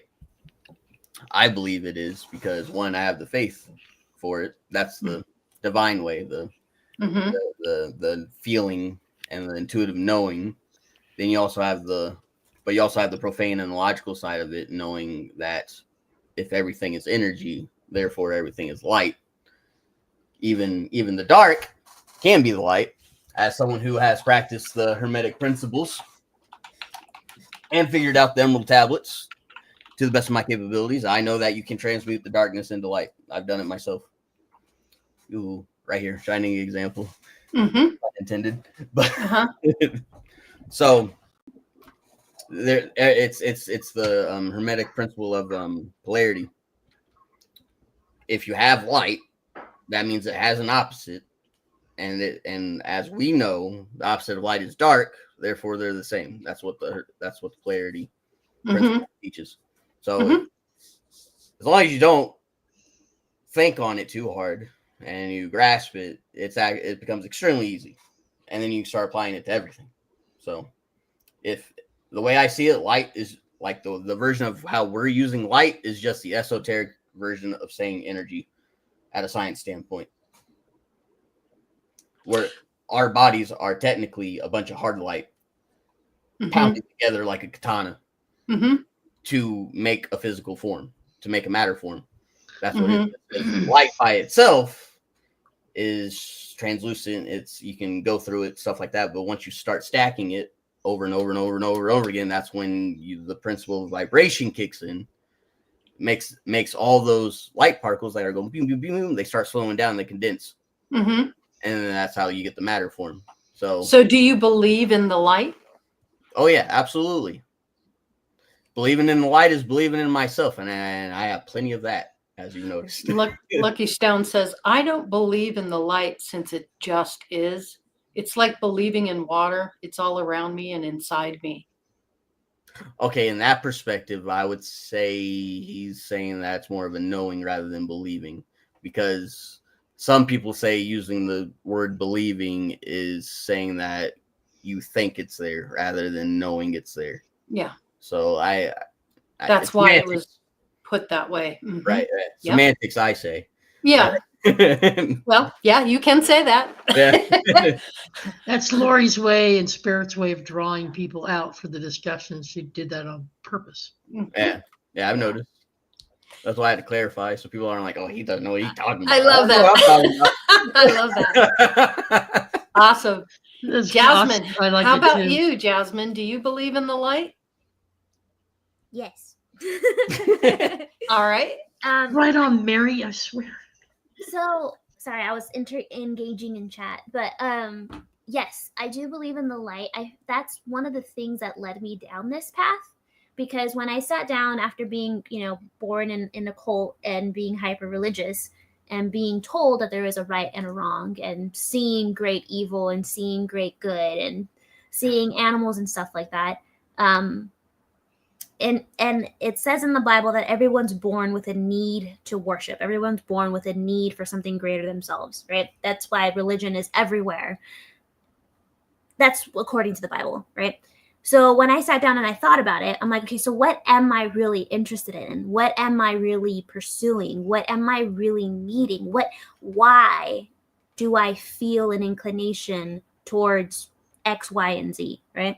And in the end of my meditation or my thinking, because I didn't know it was meditation at the time, I came out with there is the light and there is the dark. Yes, everything is energy.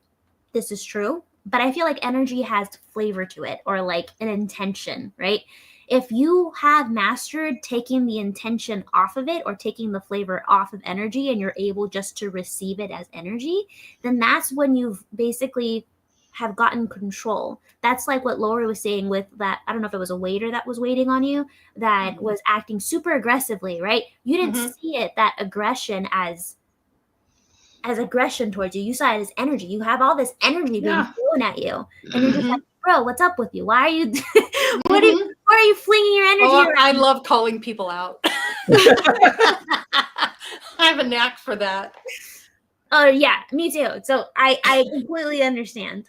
But yes, believing and knowing that this is out there, because the light, it's not something that it's not tangible, right? It's not something that you can perceive. Kind of like how, like they say, I'm sorry, I have to tell you, my guide's coming in right now and he's saying, it's a simple question. Do you or don't you believe in the light? Yeah, I do. You're a believer? Yes. Excellent. Excellent. That was him. Don't shoot the messenger. That was him. He said he wanted to provoke the question in such a way that it got you to, but what's happening here is people are really, you guys are kind of complicating it. You're overthinking it. And he's just saying, do you believe or don't you?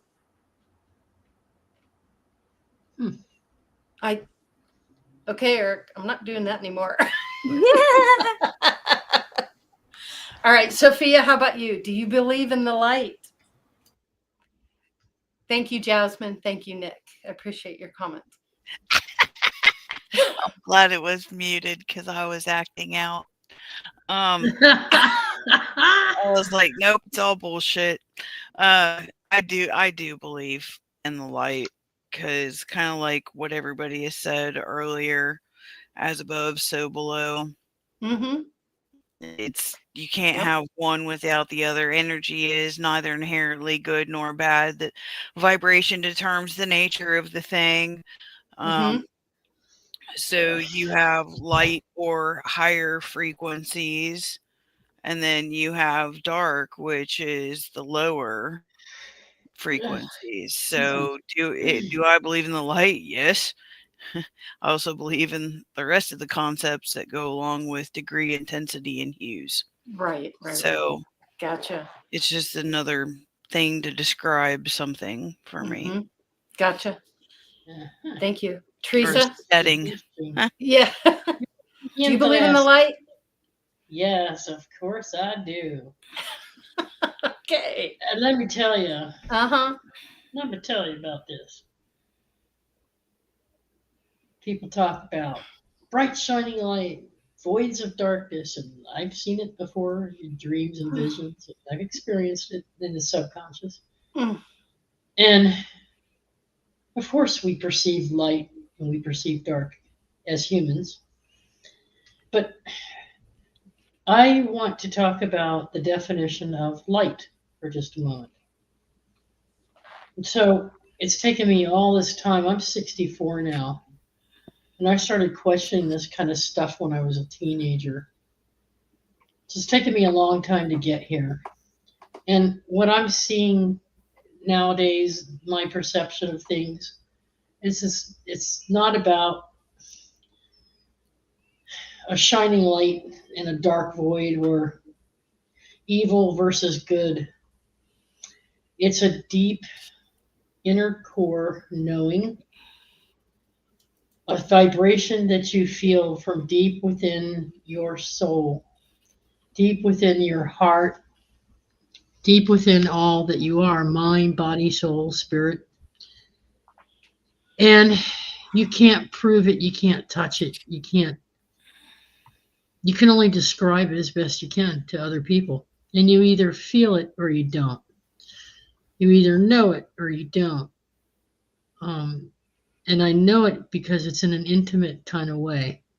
I'm not talking about sexual intimacy. I'm talking about the trust, respect, gratitude, appreciation, and joy that you allow yourself and give yourself permission to live within your very being.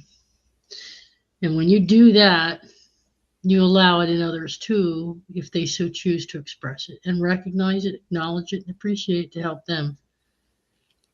but it's not something that you can know or prove or show to anyone. And so, yes, I believe in a God source. I believe in a higher power within the inner core, not a higher power like Jesus on a throne or on a cross or a guy with a beard. And I don't buy into all of the different energy phases that are to be worshipped, but experienced and flavored from deep within. And so there are various aspects of these energies that flow through us, and we have been every aspect there is. And so for me, it's a very, very, very deep, deep knowing. And I can't go wrong with it. I can't make mistakes with it. Things don't happen to me. I make things happen. Things aren't fearful to me because fear is an illusion. That is the light. The light really is your highest level of consciousness that you can possibly have, which is as close to the God source energy field that there is. Whether you want to see it as electricity or magnetism or a combination of all of that, it's all like a cookbook. It's all an ingredient when you bake a cake. And every slice of the cake that you taste is the same taste and the same flavor because it's the same ingredients. And so life to me has become just that, a slice of cake. And I can enjoy that slice of cake, or I can drop it on the floor and go, oh my God, I just dropped my cake on the floor. Let them eat cake. Yeah. Let them eat cake. Mm-hmm. Yeah. So I hope that explains it. That's the best as I can come to it, is that it's something deep, deep inside. Yeah. Well, thank you for sharing that. Appreciate that very much. Okay, let's get to number 7. When you die, do you go to hell? Oh.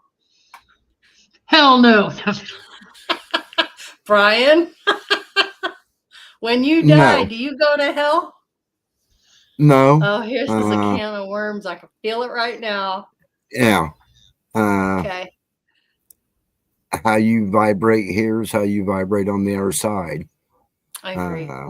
I do not believe in hell, but the people that have the mindset when they die that I'm going to hell, guess what? When they cross over, they're going to be in a not so good place. You make your own heaven, you make your own hell. So, yeah. Right. Exactly. I agree with you 100%. Yeah. So how you vibrate here is how you're going to vibrate over there. If you're going to vibrate low here, trust me, when you get over there, you're going to be at a vibration where there's not going to be very nice people. You raise your vibration high and in a loving, just a high vibration. When you cross over, guess what? You're going to be around all those loving, high vibrational people.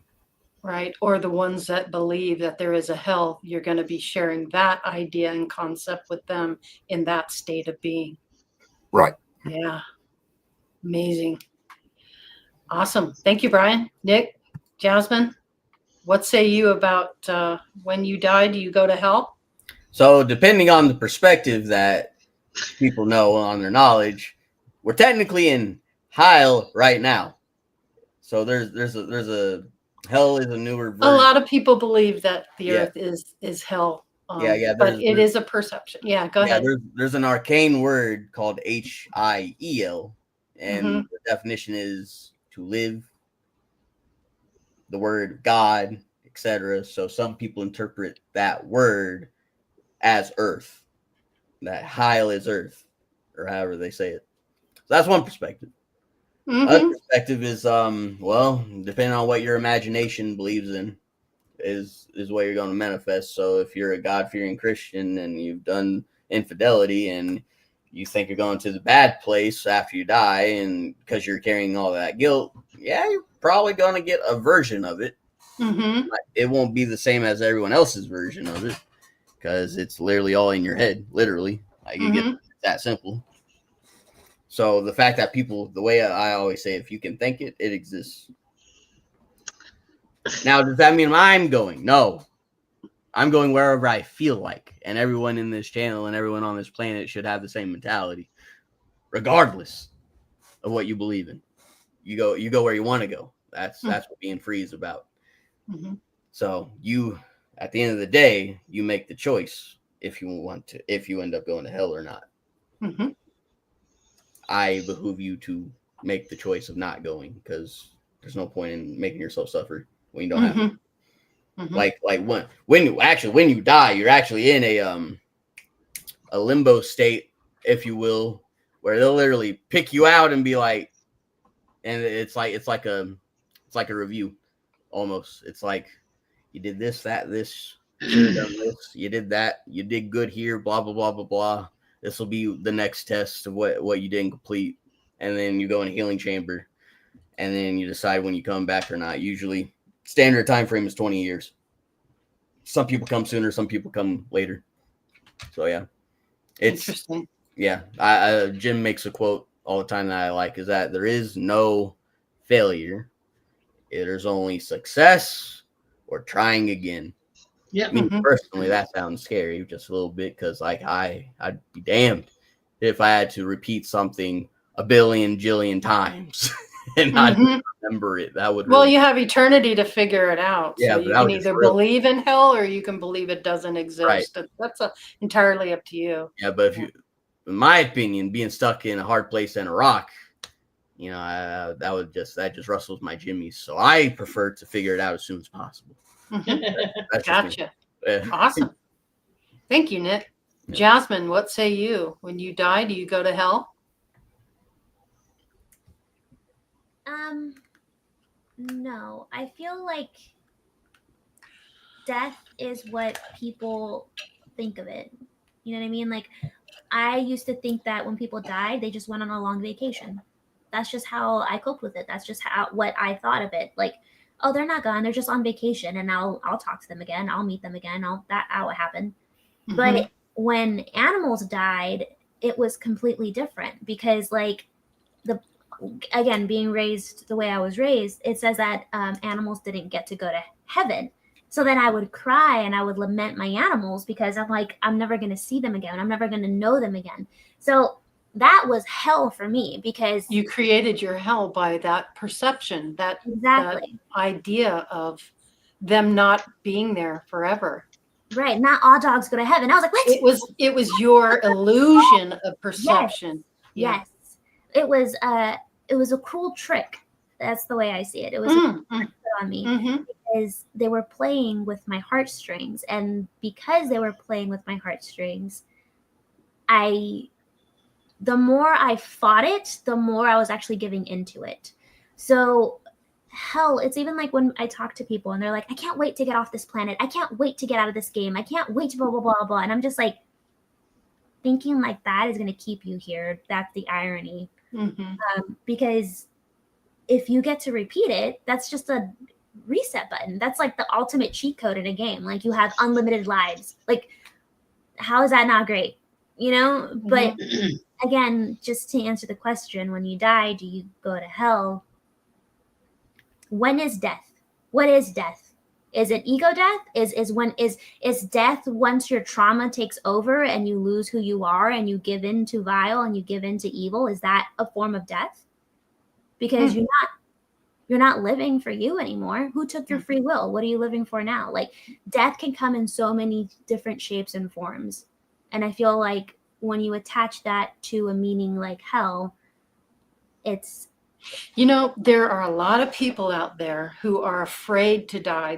They're very fearful. And I know people who are close to me that feel this way, because they don't know what to expect. And they think that they've done some bad things in life and that they're automatically going to go to hell. So they don't want to die. They're going to do everything they can to stay alive because they don't want to face the music. Yeah. When it is really the opposite of that. When you die, you don't go to hell unless you create that hell for yourself.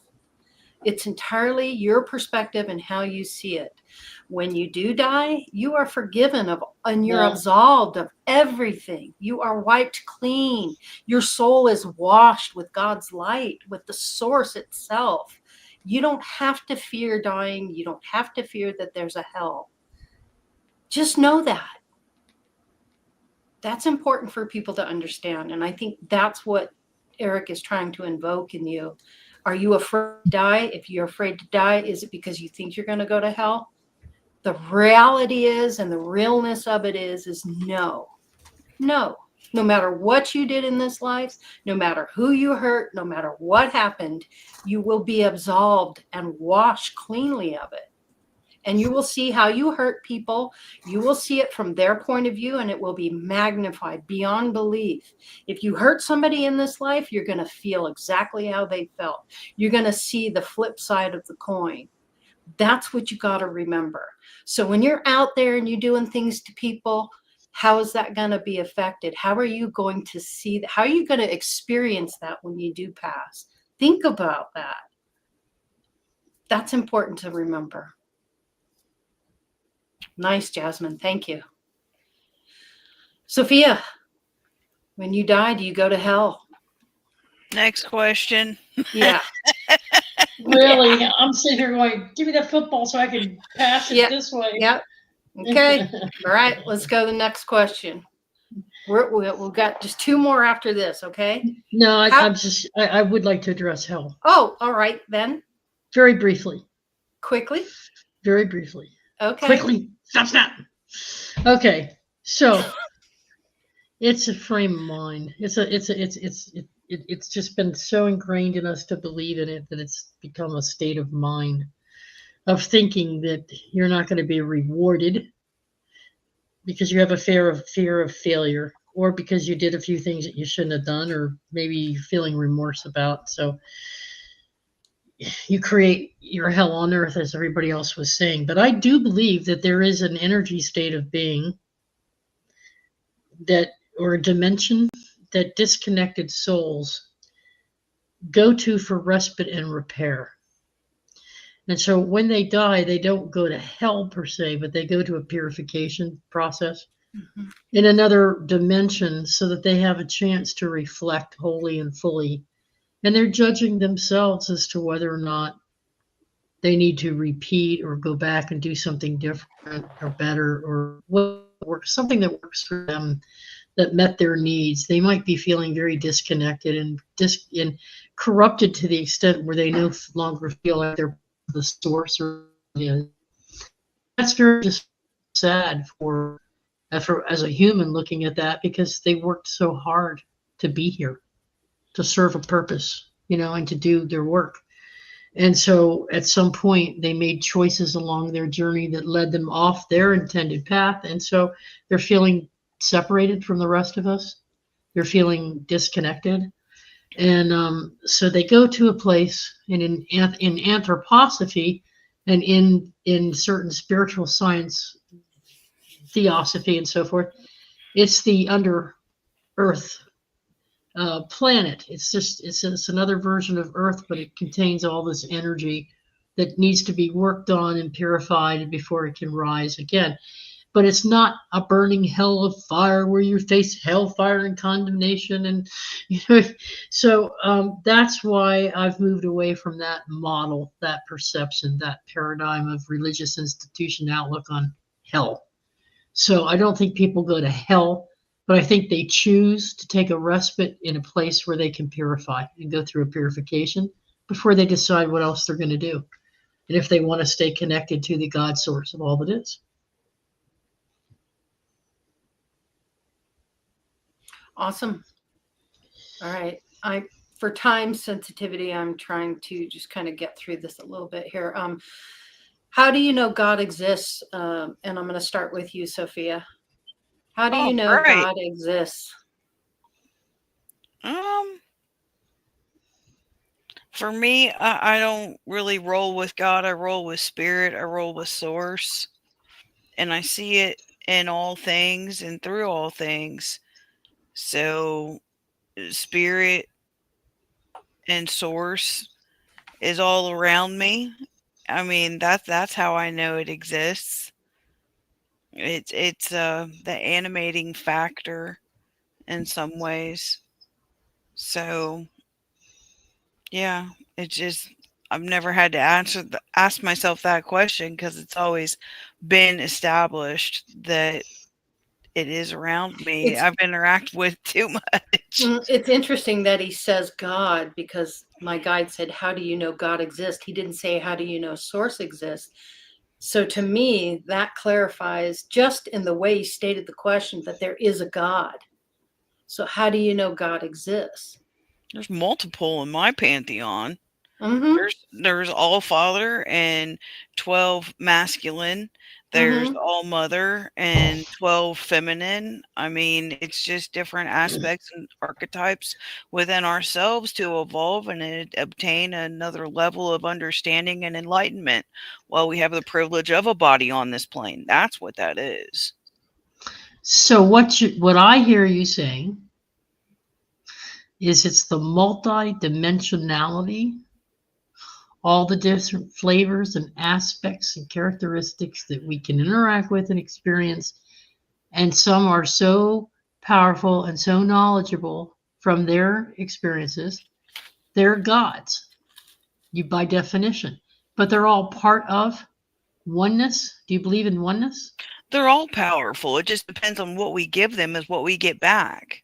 Okay, but do you see them as part of you, an extension of you? Absolutely. Okay, so you believe in the oneness within.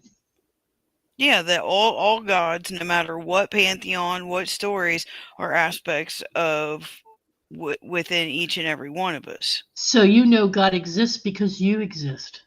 Because exactly. You're part of you're that. whole and part of because God. You're part of that. Mm-hmm. Okay. I love it. Thank you, Sophia. Yeah. Nick, Jasmine, how do you know God exists? So I have two ways to prove it. The first part is God is a title, not an entity. Anything can become a god as long as enough people believe that it is a god. I could turn a rock into a god right now if I got half of the entire population of Earth to believe in it. Or she could be sitting behind you in your chair right now and bonk you on the head for. I worship it. A little bit.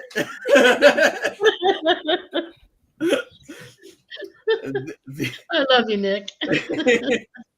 The other way that I know God exists is because of the Hermetic principle of mentalism.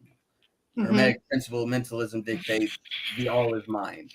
Anything that's in the universe is fundamentally a mental construct. It suggests that everything, including physical reality, is ultimately a product of consciousness or the mind. This principle implies that our thoughts and mental activity can influence and shape our experiences. So the fact that there are plenty of people that believe that God is a thing automatically makes it true. It's that simple. Created an egregore. Congratulations, society. Yeah. Yeah. That's what I was thinking. Yep. Jasmine, how about you? How do you know God exists? You guys will have to forgive me because again, with my upbringing, I am very knowledgeable of the Bible and I will reference it a lot because I see a lot of how it could be misapplied or twisted for an agenda, right? But in the first scriptures in Genesis, it says that if we would eat from the tree of knowledge, that we will become like God in his image, right? So what does that mean? That means that we will learn the things of the good and the bad. That's why in this realm, we have both. We have the light and the dark. We have the good and the bad because we ate from that tree. That's why we know what naked is. That's why there's so many different flavors. Like good cheese is rotten cheese. Why? I don't know, but that's not good, right? You're not supposed to eat rotten things, but blue cheese is good. So go figure. We wouldn't be able to experience that in an all pure or an all light society. But to get back to the question and not to get too off tangent, do I believe there's a God? Yes. Do I believe that it's just one entity? No. I feel like God split its persona or its vitality, and I feel like he split it into every single universe, every single reality, every single everything, soul, everywhere. Everything. Yeah. I feel like he put that breath of life that the Bible says that we were given. I feel like that is part of the oneness. I feel like God left a little piece of that vitality or that source or that power or that energy in everything, because what creates gods is the ability to create, People create things all the time. People create things with poetry. People create things with stories. We create mini universes. We create alternate universes. All these movies, all this anime, all these cartoons, those are alternate universes that we created. And we also have the power to destroy. So I feel like if we walked around more acknowledging our own power, but also acknowledging the power of our neighbor and acknowledging the power of each other, would you go and start telling off another god? No, because the wrath that you can incur, then it becomes a battle of wills. And it's going to be like, whose wrath is stronger? And is that wrath going to last decades? Now, did you just create a generational curse? Like, these are all the things that can go into becoming a god. Why? Because you have that power. And that's how I know that the God exists, because if I can think it, I know something that was 10 times stronger than me, 10 times wiser than me, 10 times more knowing than me will also think it. So it's just like the fact that I can think it, I know it's possible. Yeah. If you are whole and part of God, doesn't that make you God? Does that make you God? Makes you a God. Depends if you're talking about big G or little g. If you're whole and part of God, of source itself, if you're a fractal, a piece of that energy, doesn't that make you God? And if you hurt someone, Then are you not hurting yourself. God and hurting yourself? Yeah. Wait, I can hurt God. I'm strong as hell. Ooh, that's a conundrum. All right, Brian, you're up. How do you know God exists? It starts out belief and then faith. And once you have the belief that he exists and the faith in him, then you realize connection, your connection to him, and how you're connected to all parts of him and he is connected to all parts of you. So it's simple: belief, faith, and connection. And that's hard for people to go, I am God. Try it. Right. You guys at home, say it to yourself. I am God. Yep. How does that feel? How does that make you feel? Say it with your chest. Don't care about what you. Yeah. Not only I am God, but God is me. You're whole and part of God. You exist because God exists. Yep. That makes you God. Yep. If I am God, therefore everyone else is God. That's what I see. Yep. That's going to be a tough one for people. Yeah. Theresa? Yes. Yes, my dear. Theresa? Yes. I think it's all been said. All right. Let's move on. We're almost there, you guys. You'll have a reprieve here, but still, this is thought-provoking, and this is what it's meant to do. All right. How do I transform my way of thinking? Brian, go for it. How do I transform my way of thinking? Where's the doggy? Oh, the new baby. Through thought process, Belief systems? Well, it's not only belief systems, but it's also, like I said, thought process. Because if you're stuck in, say, a certain thought process, and that thought process could be keeping you down, so it's not allowing you to transform, because I guess you don't think you can. It's the knowing that and the thinking that you have the right to change your mind. Exactly, that I can transform myself into a better person. I mean, we all have. We all didn't start out as we are now. We started out as a different person, but through transforming ourselves in a different thought process, we've been able to evolve to where we are now. Yeah, I like that. Awesome. Sophia, for you, how do I transform my way of thinking? With each and every thought. Ooh, there you go. Thoughts are things. Energy follows thought. You don't like your existence. Control your thoughts. Boom. Thoughts are things. Boom. Energy follows. That's simple. That's simple. It's very Come simple. here, Bubblicious. Let's How make about your you, debut. Theresa? Me? Yeah. By facing all of my challenges head on. Because when I do that, I have to be honest and trustworthy. And by doing that, I can change the way I think about things. And by doing that, I can shift my negative thoughts into positive thoughts.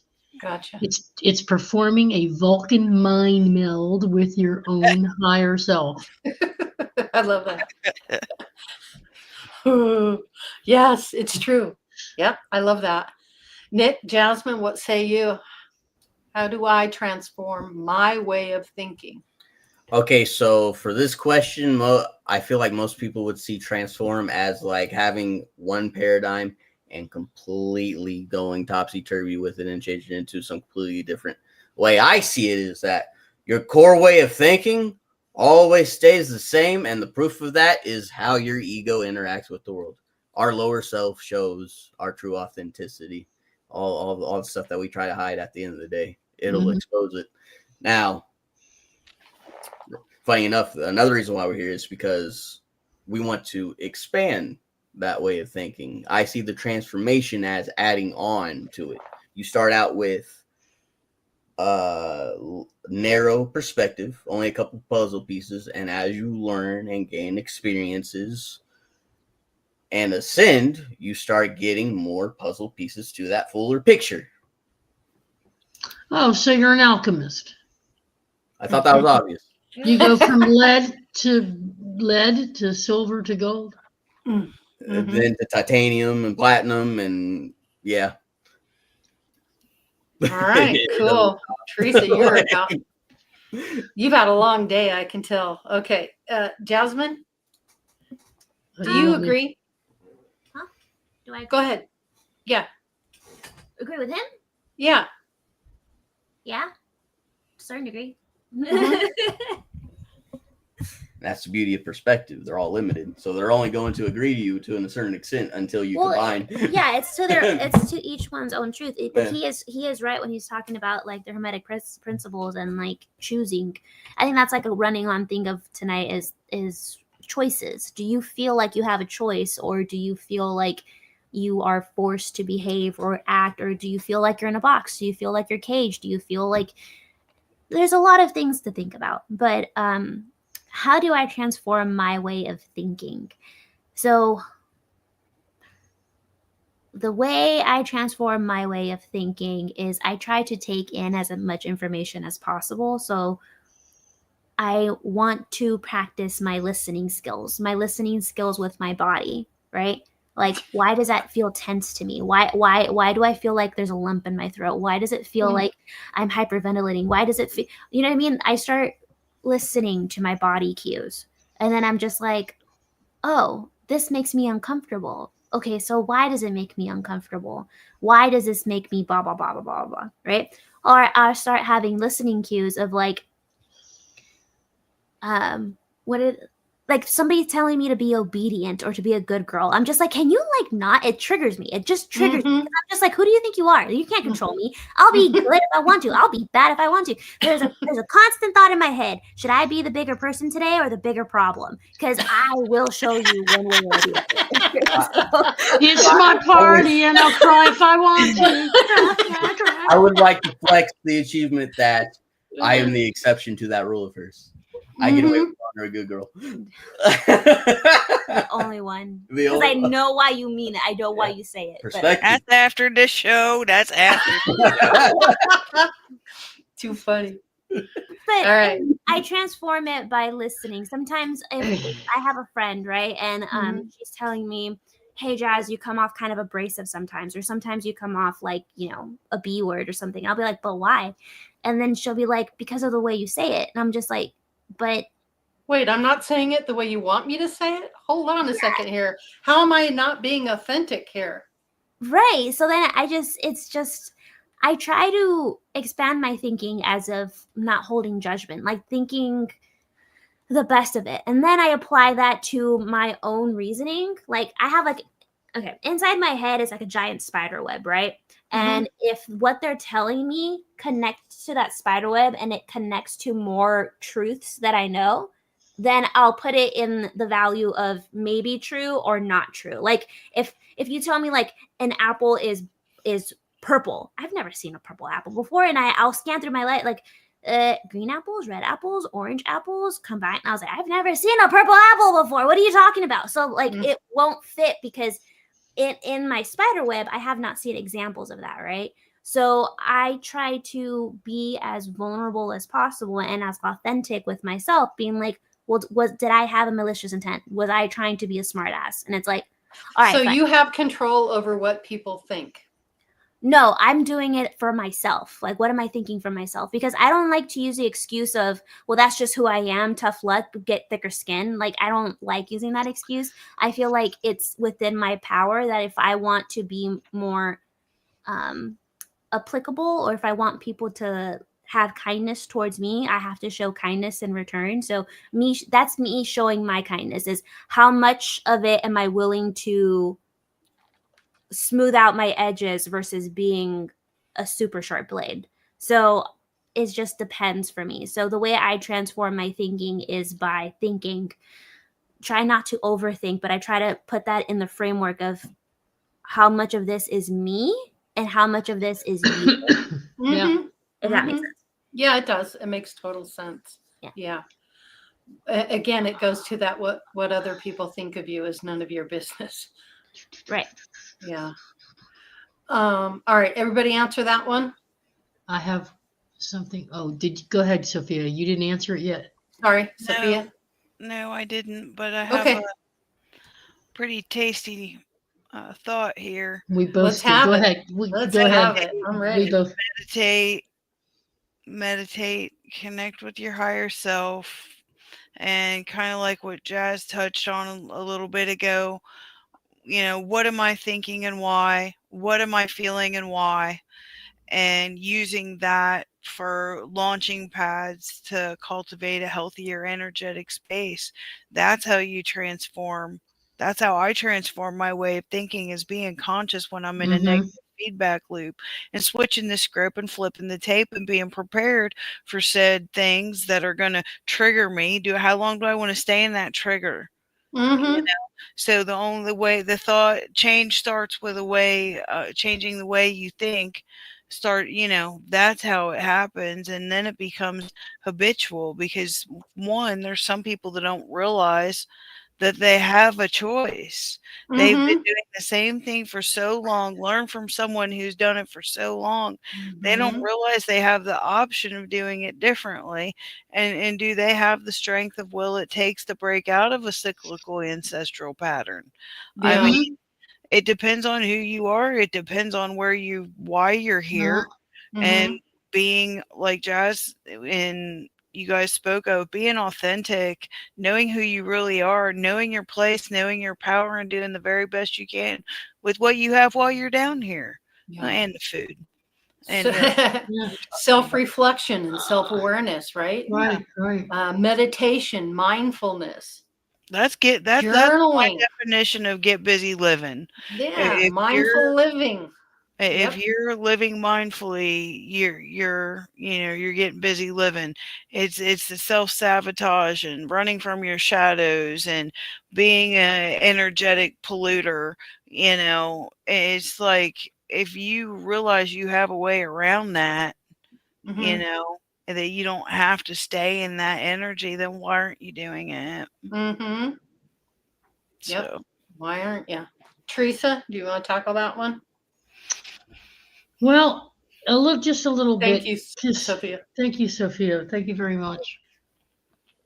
Part of our collective, as you know, we've recently connected and added in that energy from Bashar, the Bashar entity, who's very different from many of our other guides. And he gave a transmission message, I guess a week ago or so, maybe 2 weeks ago now.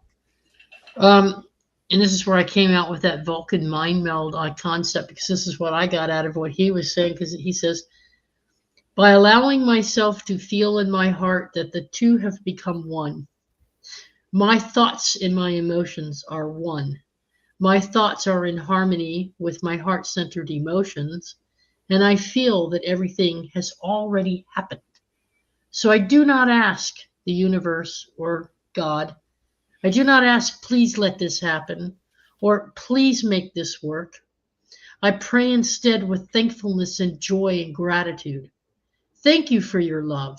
Thank you for your assistance and encouragement for creating the changes I wanted to experience.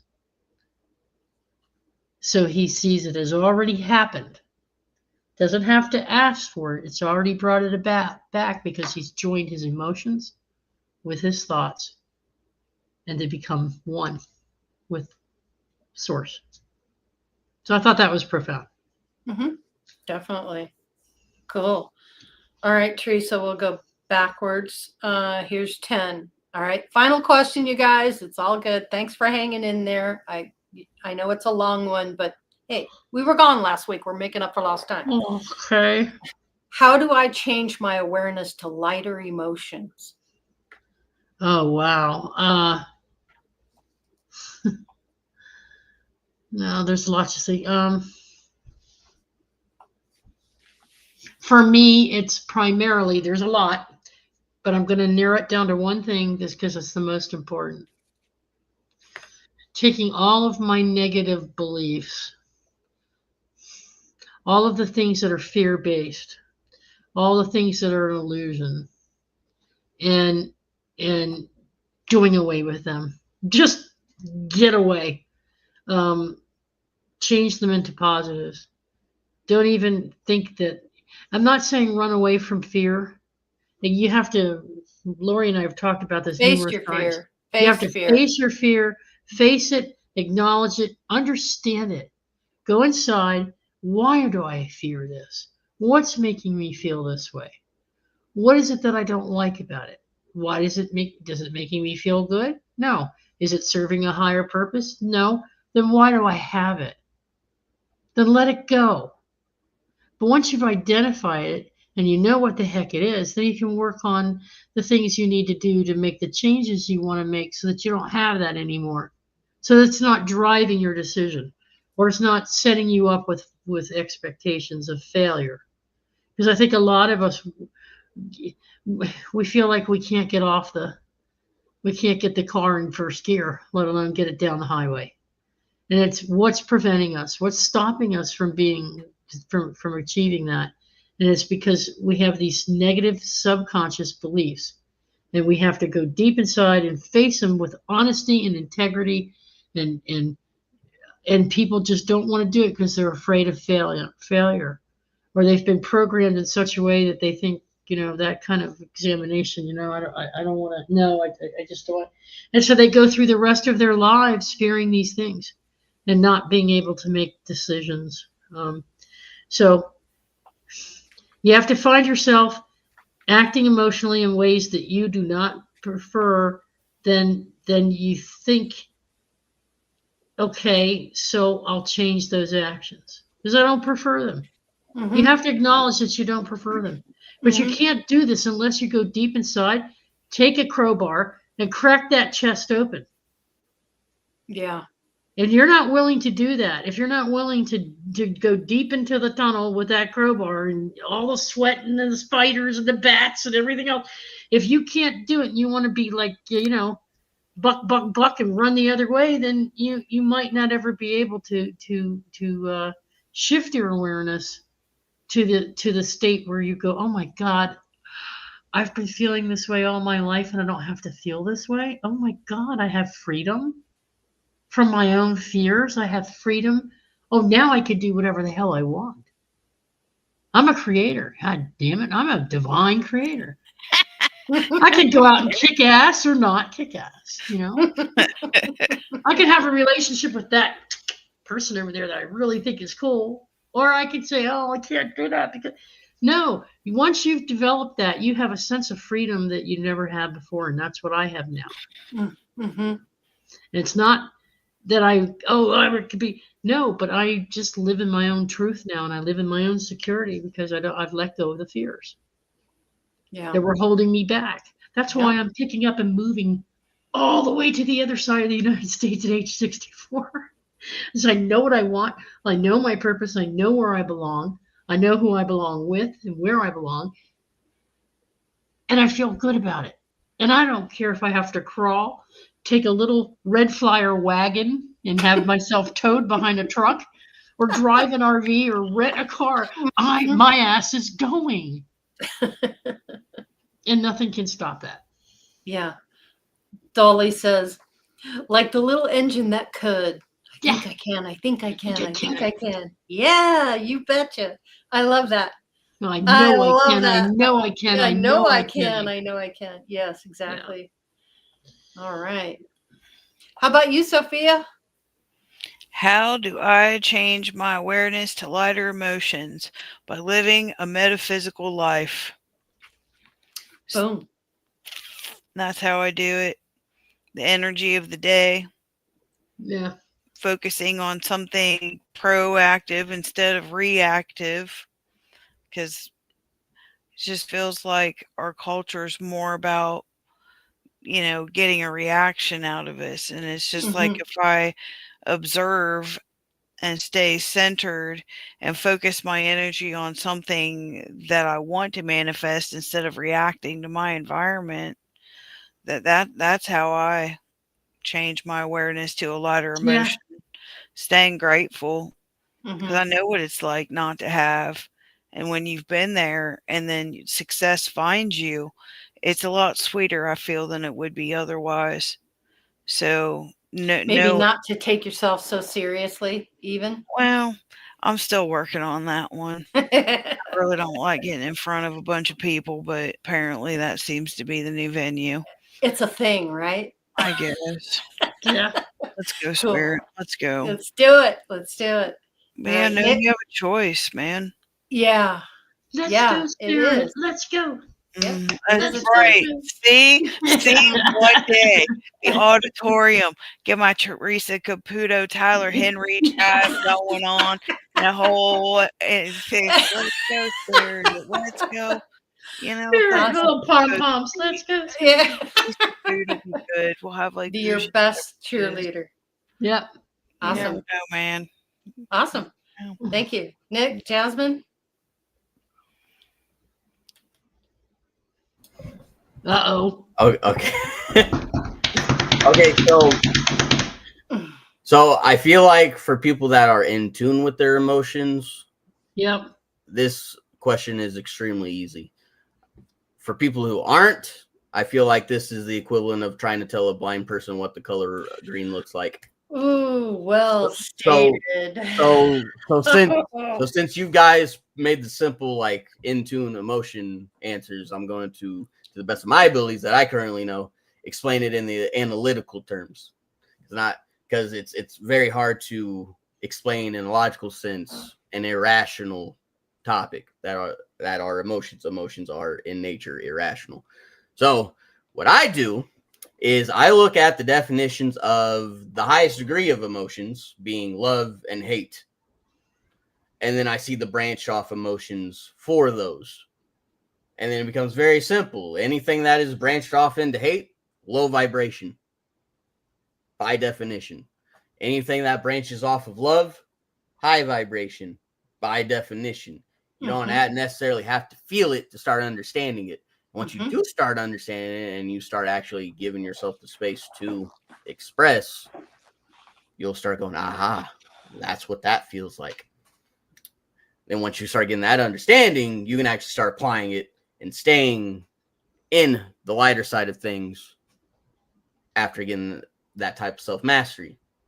Some people just work that way. Some people start off on the analytical, logical side of things. Nothing wrong with it. It's just the different end of the spectrum. Some people are better at it than others. Vice versa with the emotional spectrum. Some people just start out instinctively better than others.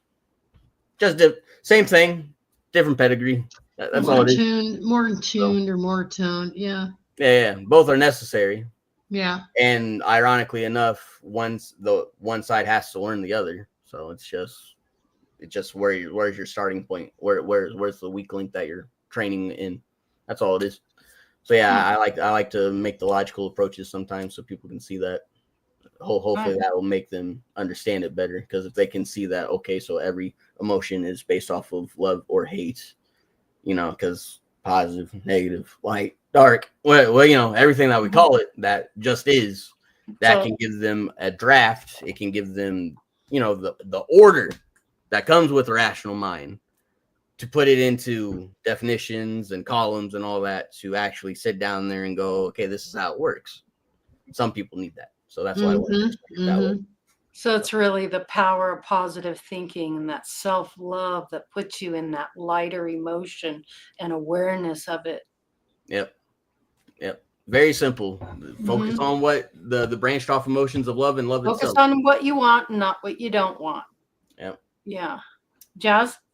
I would beware of toxic positivity. You can go to Delulu, which is fine if that works for you. But for someone like me that's more logical and more analytical, I can't just be like, it's hard for me to be like, everything's just roses and sunshine, even though I like it. I do like it. I love roses and sunshine. But like, say for example, but there's a balance, right? There's rarely ever any. Got to find the balance of it. Yeah. So I'm talking about like in the real muck, like when you're going through something serious, like a or a death. You know what I mean? It's in those instances when it's hard to think positive, because that emotion of grief or that emotion of loss or that emotion is just so strong in that point in time. How do you switch it then? You can't just be like, all right, emotion, see ya, bye, gonna go positive. You let yourself experience it. You let yourself feel it. And then you can release from it. Exactly. So that's the point that I'm bringing up. I don't jump into the deep end of happy emotions, because I've been there. I've been to I don't think I was diagnosed bipolarism, but where I had super high highs and super low lows, because I was giving into that emotion of happiness so much. But then what is it thing, like the things that you try to bury just keep coming up, or the things that you ignore yourself. So I realized that me diving myself into happiness was making my sadness that much stronger, because I was ignoring it. I was ignoring it for such a long time.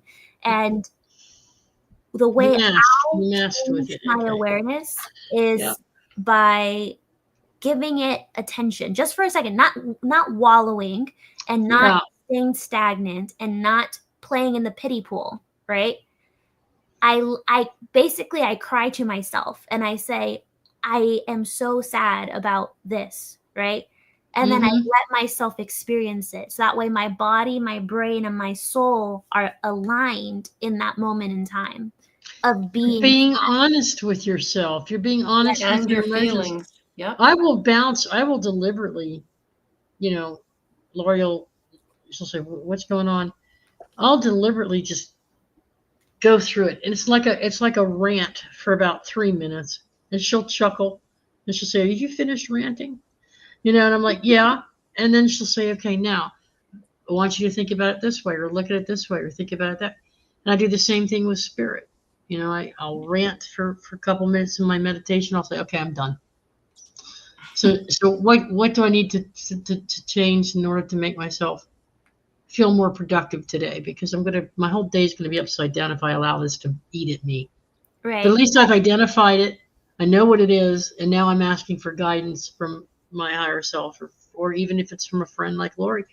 It's like, it's good to confront it and vent it. Talk about it. About it. What's making you feel it? Yeah. So I've learned that when I do express it, and mind you, this is in the context of me being by myself, or me driving in my car, and me being in a place to be able to express it. Once I do express it and allow myself to feel it, and once I'm done with like, okay, are you good? Is there anything else that's in there? Is there anything else that you need to let out? And then I'll be like, no, I'm fine, right? And then because the thing with me is once I express like a deep emotion like that, I'll start to shut down and I'll start to retreat and I'll start to disassociate. So I try to catch myself before I do that and be like, okay, before you do that, what can we do about it? What is within your control? What is out of your control? And then what do you want your life to be like? those are the 3 questions that I ask myself before I say, hey, you can't disassociate just yet. Answer these 3 questions for me, so that way we have a plan, and then we figure out what we want to do. Because I feel like that's all my body needs to know, is that I have its back. I have my. At the end of the day, I can't control. I like that, Jasmine. You know what I mean? I like that a lot. It's at the end of the day, we can only control ourselves, and I have to be there for me. I have to be my own cheerleader. I have to. I have to be my own parent. You know what I mean? Right so. On. The way I change it is, like if you have a kid that's crying over a broken toy, right? How would you change their perspective? You let them cry, you let them know that you're there, and you let them know that there is options. Do you want a new toy? Do you want to fix this one? What do you want to do? And that's how I try to parent myself. And then once I'm in a perspective of even considering being happy, because sometimes I get into my dark wallows and I'm just sad, like, oh, but you should look at the chocolate, you should look at the, and then it's like, okay, that's, I just get like, it doesn't hold the same dopamine for me. Like, squirrel, open to receiving that dopamine, then I'm like, all right, let's go for it. Chocolate. You had me at chocolate. Yeah. Especially if it's a Milky Way with caramel inside. Awesome. Thank you, Nick and Jasmine. That was beautiful. I love that. Really well said. Very well said. I loved it. Yeah. Okay, Brian, for you. This is the last question, and then everybody can go home. I am home. Okay. Yeah. Ooh, that was good. Well, nice. For me, it's releasing negative thoughts and thought processes that no longer serve me. Being humble, being grateful, living in the heart space of unconditional love. Nice. For yourself and others. Yes. And I heard someone say something the other day, and it really stuck with me. Okay. If you was to take politics and religion out of everything, majority of humanity would help each other.